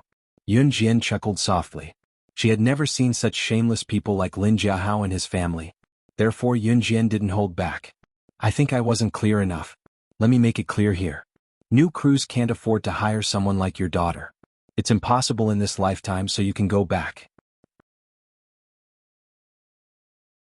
Chapter 837. Yunjian should have been angry long ago. Once she was angry, she would not be wasting her breath on Lin Jiahao and the rest. Instead, it would be a matter of life and death. However, Yunjian did not do it out of respect for Qin Yiru. After all, Lin Jiahao was Qin Yiru's relative from her maternal side. Qin Yiru had been tolerating Qin Yiru earlier, which meant that Qin Yiru definitely cared about it. Of course, Lin Jiahao and his family had already crossed her bottom line. Lin Xian had even hurt Xiao Yunju. Yunjian had also given Lin Xian a slap. However, this matter could not be called even. Yunjian's character had always been that if someone offended her, she would return it 1,000 times over. This was Yunjian's last line. If Lin Jiahao were to leave now, she would reluctantly give Qin Yiru some face and this matter would be over. However, leave? Didn't we agree to go for a picnic together? Why did you change your mind at the last minute? Lin Jiahao refused to leave since he did not get anything out of it. Moreover, Yunjian had just said that she would not allow his Xian to enter new crews. Did that mean that he had given Qin Yiru his red packet today for nothing? Inside that red packet was the $50 that he had painstakingly earned. Lin Jiahao's red packet was not considered a lot in 1999 in Country Z. Lin Jiahao did not have the heart to give Qin Yiru more red packets. Of course, for someone like Lin Jiahao, if he gave out this red packet without any return, he would definitely feel indignant. Moreover, Lin Jiahao's original intention was for Lin Xian and Yunjian to enter new crews and earn big bucks. Upon hearing Lin Jiahao's, "We agreed to go for a picnic together," Yunjian laughed out loud on the spot. "Did we agree to go for a picnic together? You're not welcome in our house since you're uninvited." At this point, Yunjian didn't want to argue with Lin Jiahao anymore. What's more, Lin Xian had injured Xiao Yunju. At this thought, Yunjian's eyes sharpened. She turned sideways to look at Lin Jiahao and his family. Her cold eyes were hard to ignore. She said coldly to Lin Jiahao and the other two, "I'll give you a choice. Get out of my sight immediately." Look. Our families are relatives. Relatives should help each other regardless of status. But what about your daughter? How could your daughter speak like that? You're actually telling us to get lost? Shantalian panicked when she heard that. She still wanted Yunjian to help her Xian get rich. And the result? Yunjian actually wanted them to scram. Moreover, their family had given Qin Yiru 50 yuan as a gift. If Yunjian really didn't help them, would that not be a waste of money? Lin Jiahao and Shantalian's first thought was to let Qin Yiru speak for them since they could not win an argument with Yunjian. To put it bluntly, it was quite embarrassing for Qin Yiru to speak now. After all, if Qin Yiru helped Yunjian, she would appear petty. However, if Qin Yiru helped Lin Jiahao and Shantalian, would she not be helping others instead of her own daughter who was in the right? Lin Jiahao and Shantalian's actions were to force Qin Yiru into a corner. Naturally, Yunjian would not force Qin Yiru into a corner. "You're not scramming, are you?" Yunjian smirked maliciously. Qin Yiru's heart skipped a beat as well. However, Qin Yiru did not plan to interfere in this matter. She had been bullied by her relatives for half her life. If she did not allow her daughter to fight back, what kind of behavior would that be? Then all of you can go to hell. After Yunjian finished speaking, she strode forward and stood where Lin Xian was. Then she extended her leg and kicked Lin Xian's knee hard. Ah! Lin Xian suddenly felt a piercing pain. Her knee went limp from Yunjian's kick and she collapsed like a huge mountain. Chapter 838. Lin Xian's knee was kicked by Yunjian. Her knees went soft and she knelt down. Since they were kneeling on a cement road, Lin Xian wasn't wearing much. Therefore, when Lin Xian knelt down, a hole was torn in her pants. Xian, my baby." Shantalian shouted and quickly ran over to help Lin Xian up. "Mom, my knee hurts, it hurts." Lin Xian said pitifully, but in the end she was still pulled up by Shantalian. Everyone looked over and saw that there was a hole in Lin Xian's pants. Because Lin Xian's pants were not very sturdy, the hole was torn. There were many pebbles on the cement road, and the pebbles rubbed against Lin Xian's knees. Just like the injury on Xiao Yunju's palm, blood gushed out of Lin Xian's knees. Blood. Mom, blood." Lin Xian saw the blood flowing out of her knees and she shouted loudly in pain. When Shantalian heard that, she squatted in front of Lin Xian and shouted with concern, "My baby, my sweetheart. Mom, huff, huff, huff, and it won't hurt anymore, huff, huff." As she spoke, Shantalian blew a few times exaggeratedly. "It's all her fault. It's all because of her that I got hurt. As Lin Xian spoke, she immediately pointed at Yun Jian. Shantilien also turned around hatefully. She was about to speak up for her daughter when Yun Jian's voice rang out calmly. You are children who grew up in the fields. Which day do you not get hurt? Yun Jian's voice was laced with mockery. As she spoke, Yun Jian added, So, what's so scary about such a small injury to you? The person who said that she grew up in the fields was Shantilien. Yun Jian returned the words back to Shantilien in its original form. This made Shantilien, who was about to speak, immediately shut her mouth. Wasn't this slapping her own face?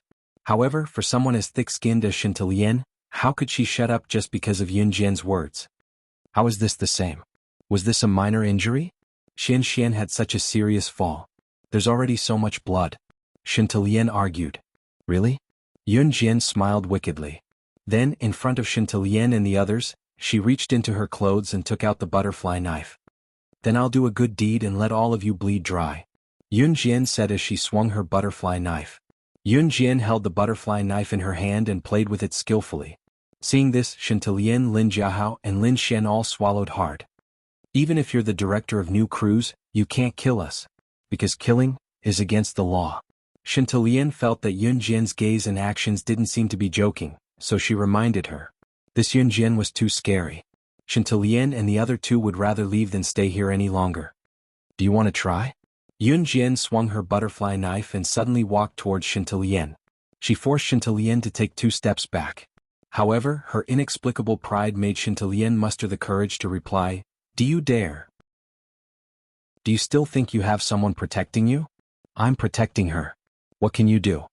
When Shantilien said this, Siyi's mellow male voice suddenly rang out.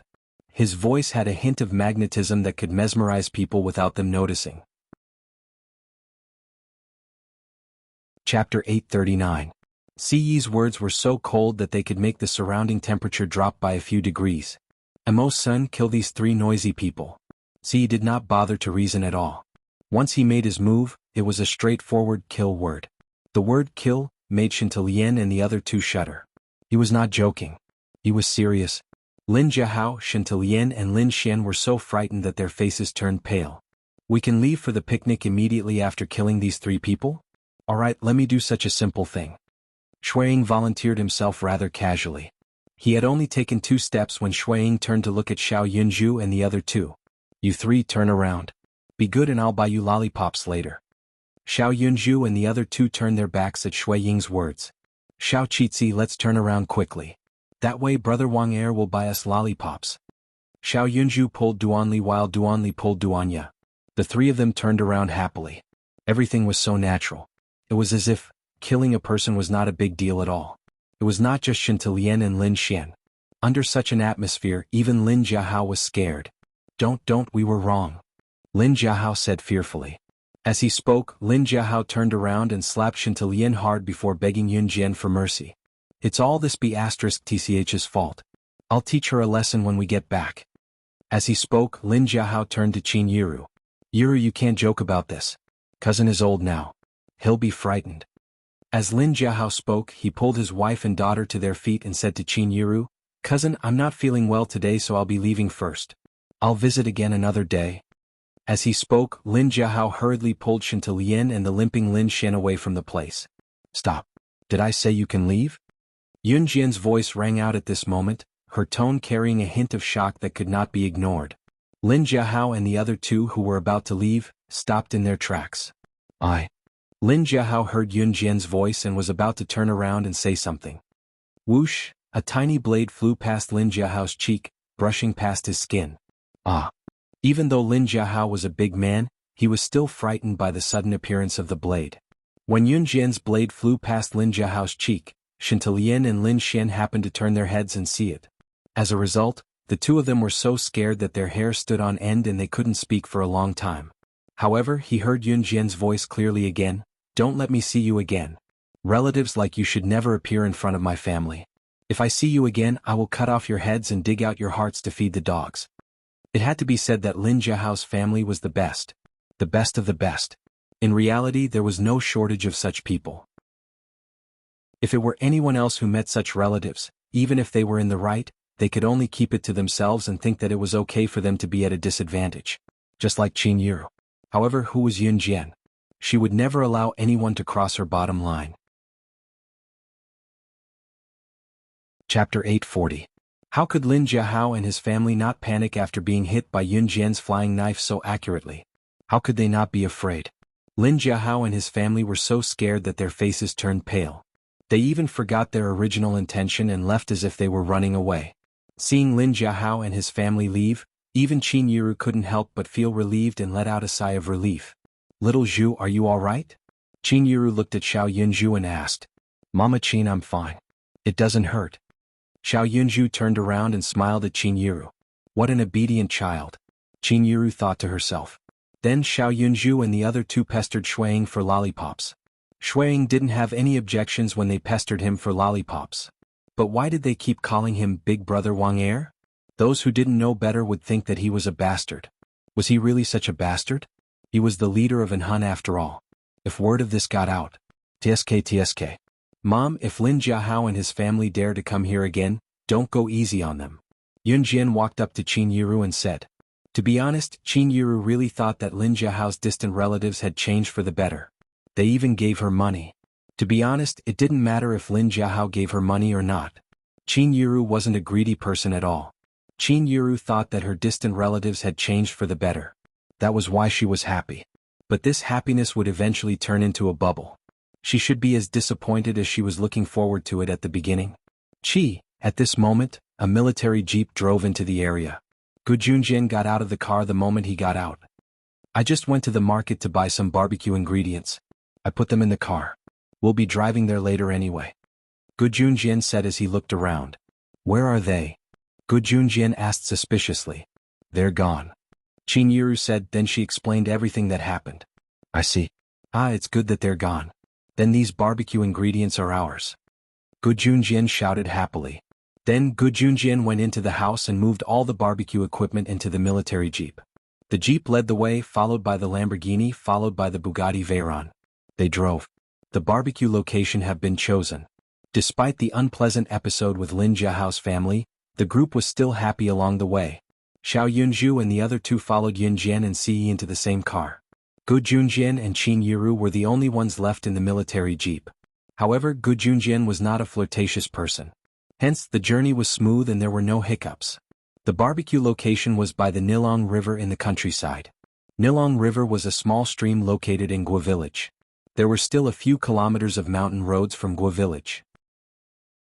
Since it was spring, the season for spring outing, the stream of Nilong River was surrounded by trees and boulders.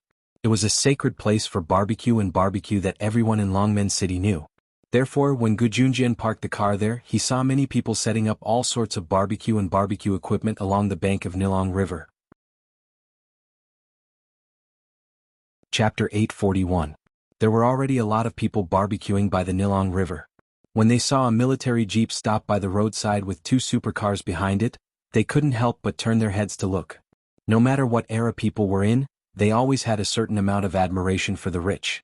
Moreover, cars in this era weren't as popular as they were in the modern era. Not to mention supercars, even ordinary cars were quite rare. Therefore, when the two supercars, Bugatti Veyron and Lamborghini, drove to the roadside, the people barbecuing by the Nilong River all looked over. Barbecue. Barbecue. We can eat barbecue. Xiao Yunzhu, Duan Li, and Duanya were helped out by Yun Jian from the back seat to the front seat. Xiao Yunzhu and the other two looked very excited. After Mo Sen and Shuaying got out of the car, they walked toward the military jeep. The two of them consciously helped Gu Junjian and Qin Yiru carry the barbecue tools and ingredients. Xiao Yunzhu, Duan Li, and Duanya ran toward the Nilong River as soon as they got out of the car.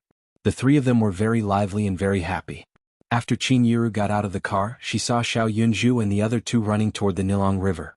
She couldn't help but shout to Xiao Yunzhu and the other two, "Be careful, don't play in the water that's too deep. Pay attention to your safety." "Mother Qin, we know." Xiao Yunzhu responded happily and then ran over with Duan Li and Duanya. Yun Jian and Si were already standing by the roadside at this time. Si saw Qin Yiru moving the heavy barbecue oven and walked over. "Let me do it." As Si spoke, he easily took the barbecue oven from Qin Yiru's hand. His tall figure followed Gu Junjian to the Nilong River. Qin Yiru looked quite heavy when she moved the barbecue oven, but Si took it from her and moved it quite easily. However, Siyi's actions caused Mo Sen and Shuaying to be slightly stunned. Since when did the leader of the Inhun organization, the young master of Pavilion Lung, learn how to move things? Hey, take care. Qin Yuru replied when she saw Siyi taking her things and moving them over.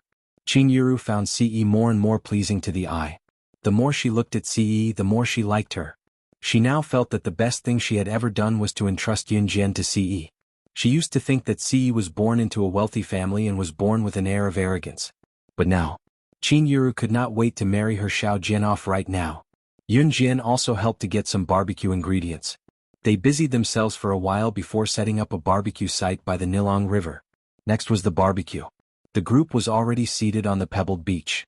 At this time the stool brought from home came in handy. Gu Junjian took the lead and laid out all the ingredients for the barbecue. Yun Jian sat on the stools while Qin Yuru processed the ingredients when a sweet female voice rang. "Hello, may I ask?" Hearing this sweet female voice, everyone present turned their eyes to look at her. Siyi was the only one who did not even look up. His attention was on Yun Jian the entire time. Yun Jian looked over as well. "May I ask if you brought any salt? My classmates and I came to Nilong River for a barbecue, but we realized that we didn't bring any when we got here. If you have extra, can you lend us some?" Chapter 842. The girl was wearing an emerald green floral dress. Her appearance was quite bright and beautiful, and she had the kind of appearance that would make people fall in love with her. Moreover, this girl looked clean and pretty. Her appearance was quite pleasing to the eye. "Of course. I happened to bring a whole bag of salt today. Young lady, if you are in a hurry, you can use it first." Qin Yuru nodded and smiled at the girl, then took out a whole bag of salt and handed it to the girl. "Thank you. Thank you so much." The girl in the emerald green floral dress bowed twice to Qin Yuru to express her gratitude, then she turned around and walked back to where her friends were. Qin Yuru smiled. Yun Jian was sitting next to him. The help on this kind of journey might only be a little bit of salt to him, but it might be a great help to the girl just now. "Lan Lan, did you borrow the salt?" When the girl in the emerald green floral dress walked back to the group of boys and girls, a girl raised her head and asked the girl in the floral dress. "Yes, yes." The girl in the emerald green floral dress called Lan Lan nodded.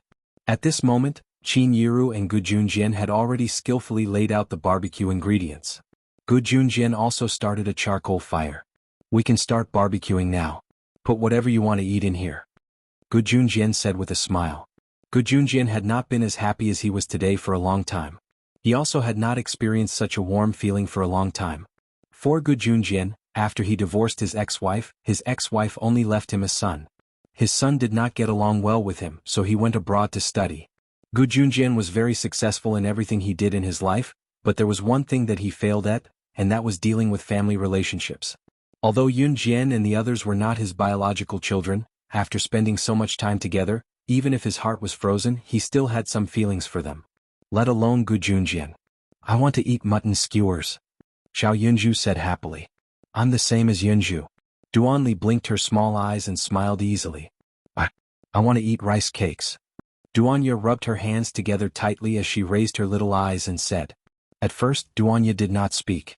However, under Qin Yuru's care, she could already speak a few words. However, she spoke softly and softly, as if she was afraid that her words would be refuted. It seemed like Duanshi had given Duanya a huge blow back then. But now, Duanshi was sentenced to 2 years in prison. Good. I'll roast it for you kids first." Gu Junjian laughed twice. Then he picked up the ingredients, smeared them with oil and placed them on the oven. Yun Jian narrowed her eyes. The scorching sun shone down at an angle.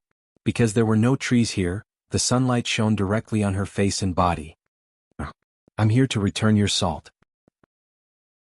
It was also at this moment that the girl called Lan Lan, who was wearing a green floral dress, came back. She was holding a bag of salt that was not used much. As Qin Yuru was still busy, the girl saw Yun Jian sitting on the bench, so she walked over and said to Yun Jian. Yun Jian nodded and took the salt from the girl. "Thank you so much. Fortunately, you were willing to lend us your salt. Otherwise, we wouldn't know what to do." After saying that, the girl did not leave. Instead, she thanked Yun Jian. Chapter 843. Just as the girl spoke to Yun Jian, her friends were already calling for her. "Lan Lan, come quick. The barbecue is ready."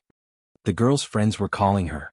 Hearing her friend calling her, the girl took 2 steps back but could not help turning back to look at Yun Jian with a smile before she said, "I'm sorry Yun Jian, but I'm sorry.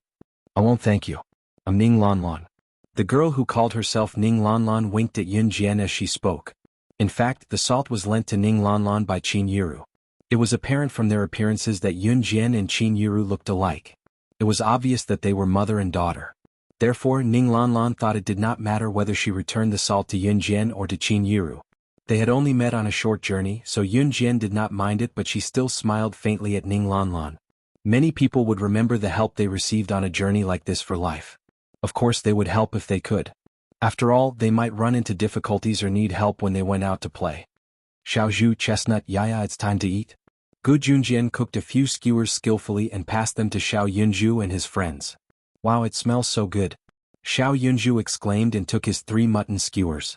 Usually, only a few skewers could be cooked at a time during barbecue unless the oven they brought was big enough. Usually, however, the skewers were slowly grilled in rounds. Usually, only a few skewers could be grilled in one round, so they were given to the children to enjoy first. The adults were gluttonous, but they would hold it in for the time being. Alright, I'll grill Xiao Jian and Ai next. As Gu Junjian spoke, he smeared some of the prepared barbecue ingredients with oil and placed them in the oven. Xiao Yunju grabbed 3 skewers of mutton. He looked at Si Yun Jian, Mo Sen and Shuang. Brother Mo Sen, Brother Wang Er, this mutton skewer is for the 2 of you. Xiao Yunju grabbed the mutton skewer and handed it to Shuang. A mutton skewer for 2 people? Then, wouldn't that mean that his saliva would be stained? But if he tried to pull it off, his hands would be greasy. Ah, thank you Xiaozhu. Shuang took the mutton skewer from Xiao Yunju and said with a smile. After Xiao Yunju walked away, he went up to Mo Sen and said with an evil smile, "Little Mo Sen, we have to share this mutton skewer. Do you want a bite first or should I?" As he spoke, Shuang revealed a mischievous smile as he leaned closer to Mo Sr. "You eat." Mo Sun was a serious person, so he pushed the mutton skewer back to Shuang as soon as Shuang finished his joke. Mo Sen even moved to the side to distance himself from Shuang. Shuang guffawed and swallowed the mutton skewer in a few bites. By then, Xiao Yunju had already come to Yun Jian and Si with another mutton skewer. He picked the bigger one out of the 2 remaining mutton skewers in his hand and passed it to Yun Jian and Si. "Jejia Si Gij, this is for you guys," Xiao Yunju said and passed the mutton skewer to Yun Jian. Si watched as Yun Jian took the mutton skewer from Xiao Yunju with a faint smirk on his lips. In that smirk, there seemed to be a hint of an unknown conspiracy. Xiao Yunju gave the mutton skewer to Yun Jian and only had one left for himself. Chapter 844. Yun Jian took the mutton skewer from Xiao Yunju in a daze. After Xiao Yunju ran off to look for Duan Li and Duan Ya, Yun Jian finally reacted. She held the mutton skewer in her hand and turned to hand it to Si. "You can have it." As she spoke, Yun Jian handed the mutton skewer to Si. "I'm not hungry." "You can have it," Si smiled and replied softly. When Yun Jian heard him say that he wasn't hungry, she didn't force it. She held the mutton skewer in front of her and chewed it before swallowing it. When she was halfway through the mutton skewer, Yun Jian felt a large hand holding her small one. She was slightly stunned. Then this large hand led her small one to move the remaining half of the mutton skewer in front of him. Si took a bite but wasn't in a hurry to eat it. His handsome and flawless face was very close to hers. The corners of Yun Jian's mouth twitched. She was suddenly slightly stunned. Looking at Si's slightly curved lips and handsome face that couldn't be ignored, Yun Jian's expression changed. "Didn't you say that you didn't want it?" Feeling Si's large hand, Yun Jian's face flushed red. As she spoke, she moved the mutton skewer back from Si's lips. Then she wasn't afraid that Si had already eaten the mutton skewer. She quickly finished the mutton skewer. After finishing the mutton skewer, she pursed her lips and smiled triumphantly at Si. In the past, Yun Jian wouldn't have done such a thing. She had never let down her guard around anyone before. But this time she didn't know what was wrong with her. She actually made such a childish gesture of victory in front of Si. Just as Yun Jian thought of this, her face turned pink. "I'm going to help my mother." Yun Jian looked at Qin Yiru and saw that Qin Yiru was cutting meat and skewering it with bamboo skewers. In order to ease the awkwardness, Yun Jian stood up and walked towards Qin Yiru. As soon as Yun Jian stood up, Si could feel her faint fragrance leaving him. Yun Jian's body had a light and pleasant scent. If one didn't smell it carefully, one wouldn't be able to smell it. Si was already familiar with this smell, so when Yun Jian stood up and walked towards Qin Yiru, he reached out and grabbed Yun Jian's wrist. Yun Jian was just about to walk towards Qin Yiru when Ce grabbed her right wrist. Yun Jian was slightly stunned. She could see that not far away Qin Yiru and Gu Junjian were talking and laughing with their backs facing her. One was cutting and skewering meat, while the other was barbecuing meat. However, just as Yun Jian saw this, Ce grabbed her right wrist and pulled her back. With this pull, Ce didn't pull her back to her original seat. Instead, he pulled Yun Jian to sit on his lap. Ce sat cross-legged on the bench with his slender legs. After pulling Yun Jian to sit on his lap, he reached out his well-defined hand and held onto Yun Jian. At this moment, Yun Jian and Ce were in a position where one was on top of the other. The only difference was that Ce was sitting on the bench, while Yun Jian was sitting on Ce's lap. Yun Jian's butt was coincidentally pressed against one of his prideful areas. Even though Yun Jian had never done anything between men and women, she could feel that Ce's part was boiling hot. Aroused. Chapter 845. This wasn't the first time she sat on his lap. The last time Ce pulled her to sit on his lap, it was at home. However, this time they were in a crowded place. She wasn't a child anymore. Anyone who saw her would probably misunderstand. Moreover, it wasn't just the crowd at the Nilong River. The Nilong River had beautiful scenery and rare forest scenery. The beauty of nature was presented here. In addition, the water of the Nilong River wasn't muddy. Instead, it was so clear that one could see the bottom. The color of the water was the dark green of nature. Now, because of all kinds of pollution, natural scenery was rarely seen. The scenery here could be considered very extraordinary. Therefore, there were many elderly people from Gua village and nearby villages who came here for a stroll. The Nilong River was full of people who were focused on eating barbecue. Therefore, no one saw Yun Jian sitting on Ce's lap. However, there were many people from other villages who came here for a stroll. Moreover, Yun Jian and Ce were near the road. At this moment, two old grannies happened to pass by. The two old grannies walked quickly as if they were regular visitors who came here for a stroll every day. However, when the two old grannies passed by, they happened to see Yun Jian sitting on Ce's lap.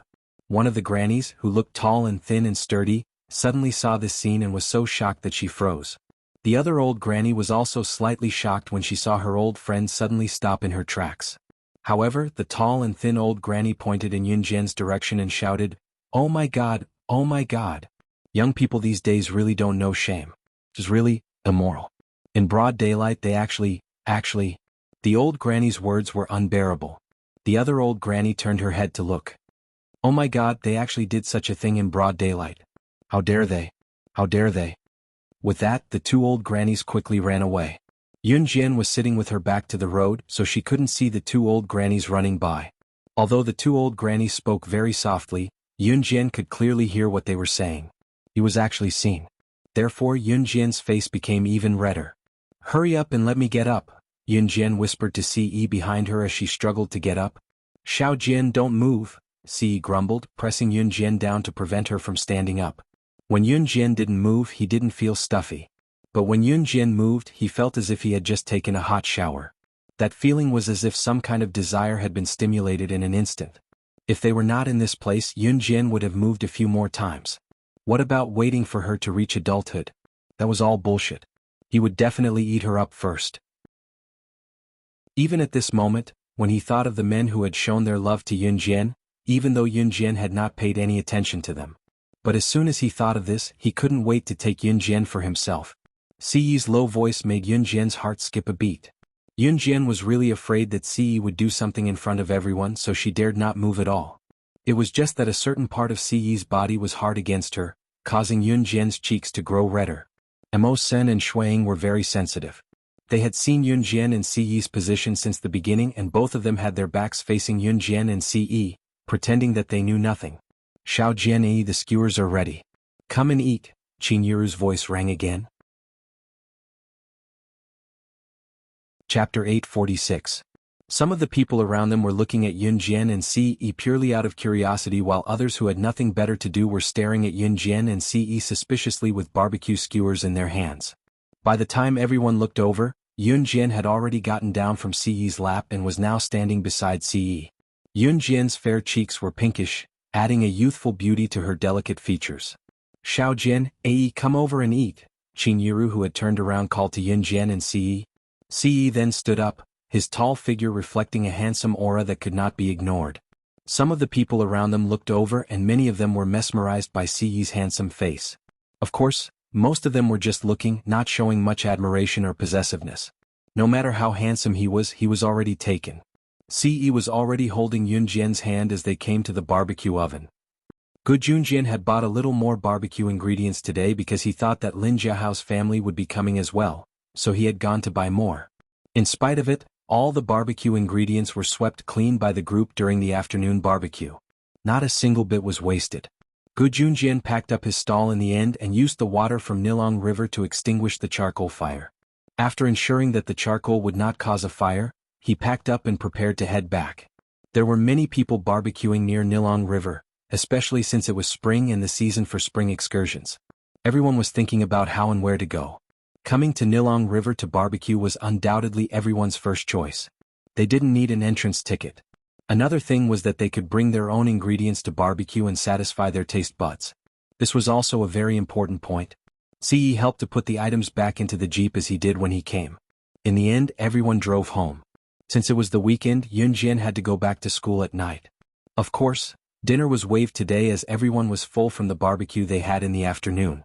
When they got home, Xiao Yunju, Ce and Ce played together again. It was already 4:30 in the evening. Yunjian carried her bag and went to school. When Yunjian reached the door, Ce was leaning against it. When he saw Yunjian, he said, "Come back early. I'll wait for you tonight." There was a flirtatious meaning to his words, which reminded Yunjian of Ce pulling her to sit on his lap. Yunjian's face instantly turned red. She carried her bag on one shoulder and did not look at Ce. She wanted to walk past Ce. At this moment, Qin Yiru and Gu Junjian had already taken Xiao Yunju, Ce and Ce away. As long as Xiao Yunju, Ce and Ce were together, they could play wherever they wanted. Only Mo Sen, Shuiying, Adam and Lan Su were left at home. However, the four of them were upstairs. Yunjian ignored him and walked out. Ce furrowed his brows. His brows twitched slightly. Just as Yunjian was about to step out of the house, Ce grabbed Yunjian's arm and pulled her back. He pressed Yunjian against the door. Then, his warm breath gushed toward Yunjian in the next second. He had been holding it in for a long time. Yunjian had just blinked when she felt something cold on her lips. Ce had already leaned over. She tossed and turned. Chapter 847. Adam covered Snow Eagle's mouth with his hand and winked at him, hinting that he should be quiet. Honestly speaking, Shuiying wasn't someone who would be frightened. However, the scene of Ce kissing Yunjian made Shuiying feel surprised. When did the leader of an Hun group become so proactive? He even knew how to kiss a girl. Where did his aversion to women go? Did he feed it to the dogs? Adam was supported by Shuiying to the staircase to watch the show. At this time, Lan Su had just returned to her room to take a shower. Lan Su was taking a shower in her room while Mo Sun had just returned to his room to study his new computer program. Shuiying was the only one in Adam's room just now. Shuiying and Adam had similar personalities, but Adam was more irritable in comparison. Although Adam's leg was limping, he was still able to walk with Shuiying's support. Not to mention, how could someone like Adam, who loved to watch shows, miss such a good show? At the same time, downstairs, the corners of Ce's brow arched, his ears twitching slightly. However, he didn't react. Instead, he pressed Yunjian against the door and kissed her even more intensely. Without a doubt, Ce had heard Shuiying's wow, that he didn't manage to shout out. Yunjian also heard the sound. However, she was pressed against the door by Ce and forcefully kissed, so she didn't resist. After being kissed so passionately, Yunjian reached out and hugged Ce's head to stabilize herself. At this moment, the two bachelors who were secretly hiding at the stairs on the second floor were watching with their mouths wide open. As Adam and Shuiying watched, they couldn't help but stare, not moving at all. "What are the two of you doing?" Suddenly, Mo Sen's voice came from behind. Adam and Shuiying, who were hiding at the stairs on the second floor, leaned forward and steadied themselves. They almost accidentally rolled down the stairs. Shoo. Adam made a silent gesture. He looked as if he was a thief. Mo Sun walked over suspiciously. He didn't know if he didn't look, but when he did, he was shocked. Finally, Ce let go of Yunjian. He looked at Yunjian's red lips and couldn't help but feel refreshed. He had left his mark there. "I'll wait for you tonight."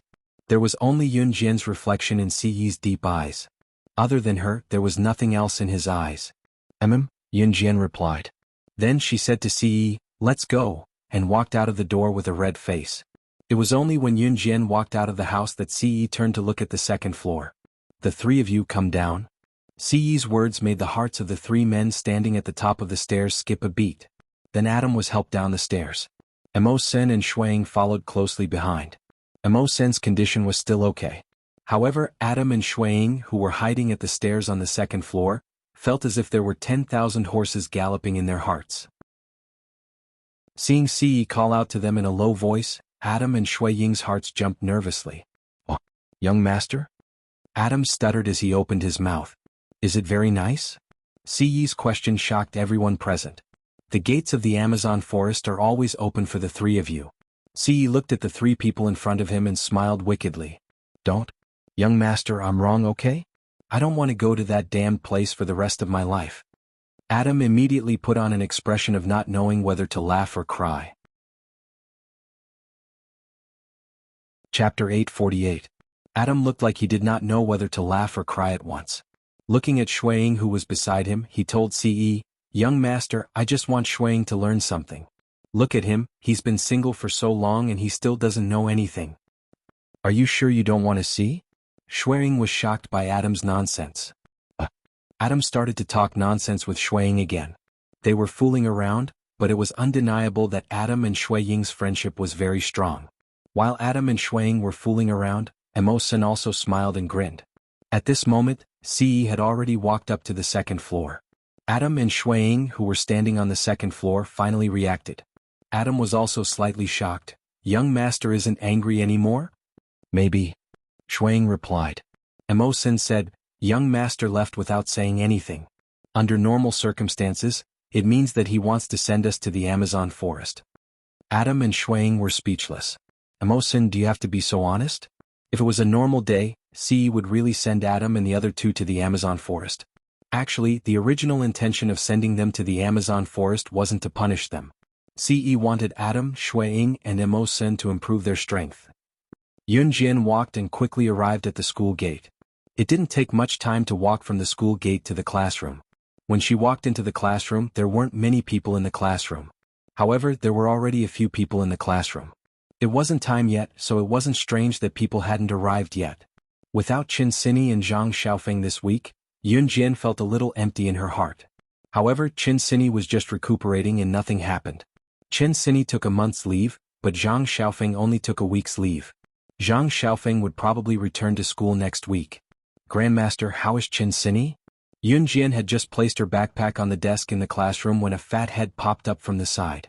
Zhang Jian looked at Yunjian and asked Yunjian, "Sini is fine now, you don't have to worry." Yunjian said she just remembered that she had promised Zhang Xiaofeng this morning. "Your master asked me to thank you on his behalf. If it wasn't for you that day, Sini wouldn't have gone to the hospital so quickly for treatment," Yunjian said to Zhang Jian. "Oh, that's all.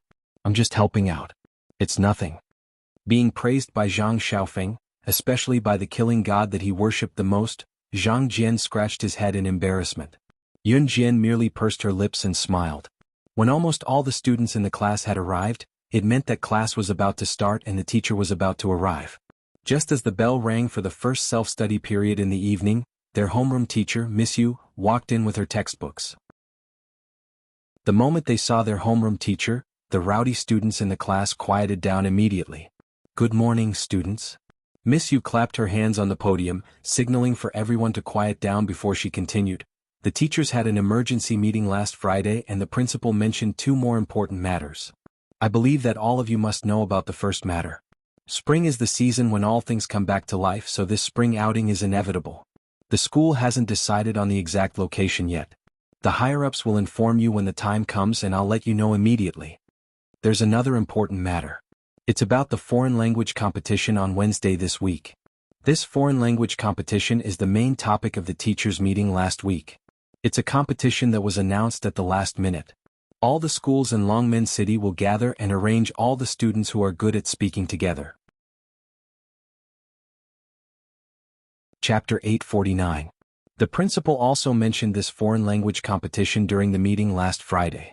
Although the notice was given at the last minute, the school's higher-ups have expressed that they attach great importance to this foreign language competition.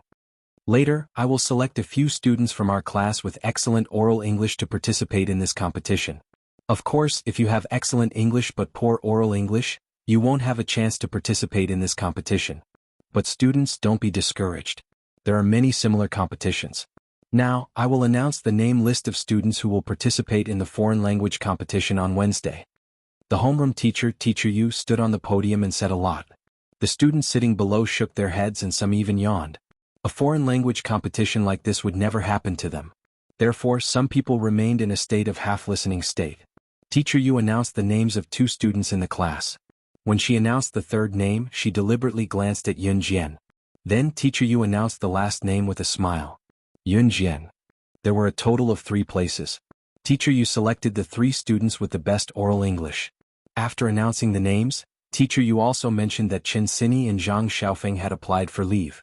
As for Chen Xinyi and Zhang Xiaofeng, Teacher Yu only briefly told them about their leave. She did not mention the reason. Originally, Chen Xinyi was also one of the candidates for this foreign language competition. However, after such an incident, she could only stay at home for a while to recuperate. After saying these things, Teacher Yu returned to her office with her textbooks. For the foreign language competition, Grade 3 Class A, which was Yun Jian's class, only had 3 places. Yun Jian had 1. Without a doubt, Yun Jian's foreign language results were the best among the 3 of them. Her oral English was needless to say. Moreover, when she first came to Longmen First High School, the school arranged for her to study abroad. That was to study abroad as a foreign exchange student. Yun Jian could still remember the place where she studied abroad. It was Yana High School in Country Y. Back then she had to have good oral English to go abroad. This time it was a foreign language competition. Although she was not going abroad, oral English was still very important. It could be said that this foreign language competition was a competition of speaking. After class, without Chen Xinyi and Zhang Xiaofeng chattering, Yun Jian felt a little uncomfortable. In the next few days, Yun Jian was quite idle. Although he claimed to be free, he was actually pacing back and forth between school, home, Falcon Hall, and New Cruise. Sometimes he would go to the army to train for a while. After Chu Ning and the rest went to the military academy, Yun Jian went to the military training camp without delay. Time passed quickly and it was Wednesday morning in the blink of an eye. In the morning, Yun Jian walked into the classroom with her backpack. She saw Zhang Jian staring at her in a daze. "Grandmaster, why are you still here? Didn't the teacher ask the 3 of you who are going to participate in the competition to gather at the school field earlier yesterday? It's almost 6 o'clock. Zhang Jian looked at Yun Jian as if he couldn't believe that Yun Jian would be late. It was only then that Yun Jian recalled that there was such a thing. Yesterday, Teacher Yu had specially reminded the 3 students who were going to the foreign language competition on Wednesday to come to school earlier. They had to gather at the field at 5:35 in the morning because the lead teacher would start counting the number of students. Chapter 850. Yun Jian was never a forgetful person, nor was she a sleepy person. However, even though she was a full 25 minutes late, Yun Jian did not show any signs of fear. Usually, if a high school student with good academic performance suddenly realized that he was late, and that he was late by nearly half an hour, he would definitely be scared to the point of breaking out in cold sweat. Even their steps would be shaky and their hearts would tremble, afraid that they would be scolded by the teacher. However, even though Yun Jian was late, she did not show the slightest hint of fear. With a fling of her arm, the bag in Yun Jian's hand was flung from the door to her desk in a curve. The students in the class who saw this scene were all stunned, but they quickly reacted. After all, Yun Jian was an advanced special forces soldier and the killing god of Team Monarch. It was just a school bag, so she naturally did it quite smoothly. "Let's go," Yun Jian's melodious voice was heard. Zhang Jian nodded after a slight pause. Yun Jian then turned and left the classroom, running towards the field. Zhang Jian watched Yun Jian's footsteps and could not help but take a few more looks of admiration. "She's my grandmaster indeed. She's so cool," Zhang Jian exclaimed. A male classmate beside him slapped Zhang Jian's head hard and teased him. "What kind of luck do you have to acknowledge Yun Jian as your grandmaster?" As he spoke, his eyes were filled with envy. Zhang Jian laughed and replied, "Luckily, I'm smart enough to acknowledge Zhang Xiaofeng as my master. Speaking of which, how dare you slap me?" Yun Jian could not see what happened in the classroom. At that moment, Yun Jian was already striding happily to the field. All the students who had gathered for the foreign language competition were already on the bus. When Yun Jian walked over, the group of students who were already on the bus were still looking at her through the window. For a moment, Yun Jian became the center of attention, the first student who was late. There were only a few students in each class who could participate in the foreign language competition, so it was natural that the students took it seriously. However, when they saw Yun Jian's nonchalant attitude, they could not help but take a few more looks. "Student, which class are you from? What's your name? Do you know that you're late?" A bald male teacher saw Yun Jian and jogged over, scolding Yun Jian with a stern expression. If she was an ordinary student, she would have lowered her head and admitted her mistake after being scolded by this male teacher. However, Yun Jian only raised her head slightly to look at him. "Grade 3 Class A Yun Jian." With that, she made her way to the bus. There was only one bus parked on the field, and it was a multi-seater bus. In other words, this bus could seat a lot of people. There were not many students participating in the competition this time, and Class A was an important class, so they were given more seats. They were given 3 seats at once, while the other classes usually only had 1. "Student Yun Jian, wait." The bald male teacher saw that she did not pay attention to him and was unhappy. The male teacher was a rather rigid teacher who was inflexible. He had once thought that Yun Jian's behavior was disrespectful to the teacher. Yun Jian raised her eyebrows and turned around. "Don't be late next time. The whole school is waiting for you. If you're late again, you won't have the chance to participate in this kind of competition in the future." These words made it sound like Yun Jian was lucky to be able to participate in this competition. Chapter 851. Actually, the bus wasn't parked here to wait for Yun Jian. The bus was parked here because it was supposed to depart after the designated time. Moreover, there were still some teachers who hadn't arrived yet. Usually, in the teacher's point of view, they would only allow themselves to be late, but not their students. If a teacher was late, they would just laugh it off. However, when a student was late, the teacher would harshly criticize the student's mistake. Some teachers would even use an unforgivable tone to criticize the student. Their crime was even more serious than a criminal on death row. Of course, if one was lucky enough to meet a good teacher, they wouldn't be criticized. "Oh." After the bald male teacher finished speaking, Yun Jian indifferently spat out a word. Then Yun Jian walked towards the bus. The bald male teacher had never seen a student like Yun Jian. Seeing that his words were ignored by Yun Jian once again, Yun Jian had already walked towards the bus. The male teacher could only clench his teeth in hatred. She was a student from grade 3 Class A, right? How dare she disregard her teachers? When he returned, he would tell the student's form teacher to discipline this student properly. Just as the male teacher was staring at Yun Jian's figure with hatred, Yun Jian had already arrived at the entrance of the bus. She stepped on the 3 steps of the bus and easily walked into the bus. There was a female teacher on the bus who was managing the order. When she saw Yun Jian get on the bus, the female teacher spoke very politely and courteously. "Student, which class are you from? What's your name?" The female teacher looked at Yun Jian and spoke in a rather sweet voice. Although the female teacher's appearance wasn't very eye-catching, her sweet voice was refreshing to Yun Jian. "Class A Yun Jian." Yun Jian still replied indifferently. "All right, your seat is on the left of the 3rd row by the window." The female teacher pointed at a window seat and said to Yun Jian. These seats were all arranged by the school long ago, so there was no need to fight for seats. One had to admit that the teachers of Longmen E Junior High School arranged things in an orderly manner. Yun Jian nodded and walked towards where the female teacher indicated. There was another girl sitting beside Yun Jian, but she kept quiet when she saw Yun Jian walking over. The girl was quite good-looking, but she ignored Yun Jian when she saw her. Yun Jian did not like to pay attention to others either, so she did not speak to the girl along the way. The foreign language competition this time was held in Longmen City's Foreign Languages High School. The most famous junior and senior high schools in Longmen City were Longmen E Junior High School and DE Senior High School respectively. The Foreign Languages High School had 2 departments, the junior department and the senior department.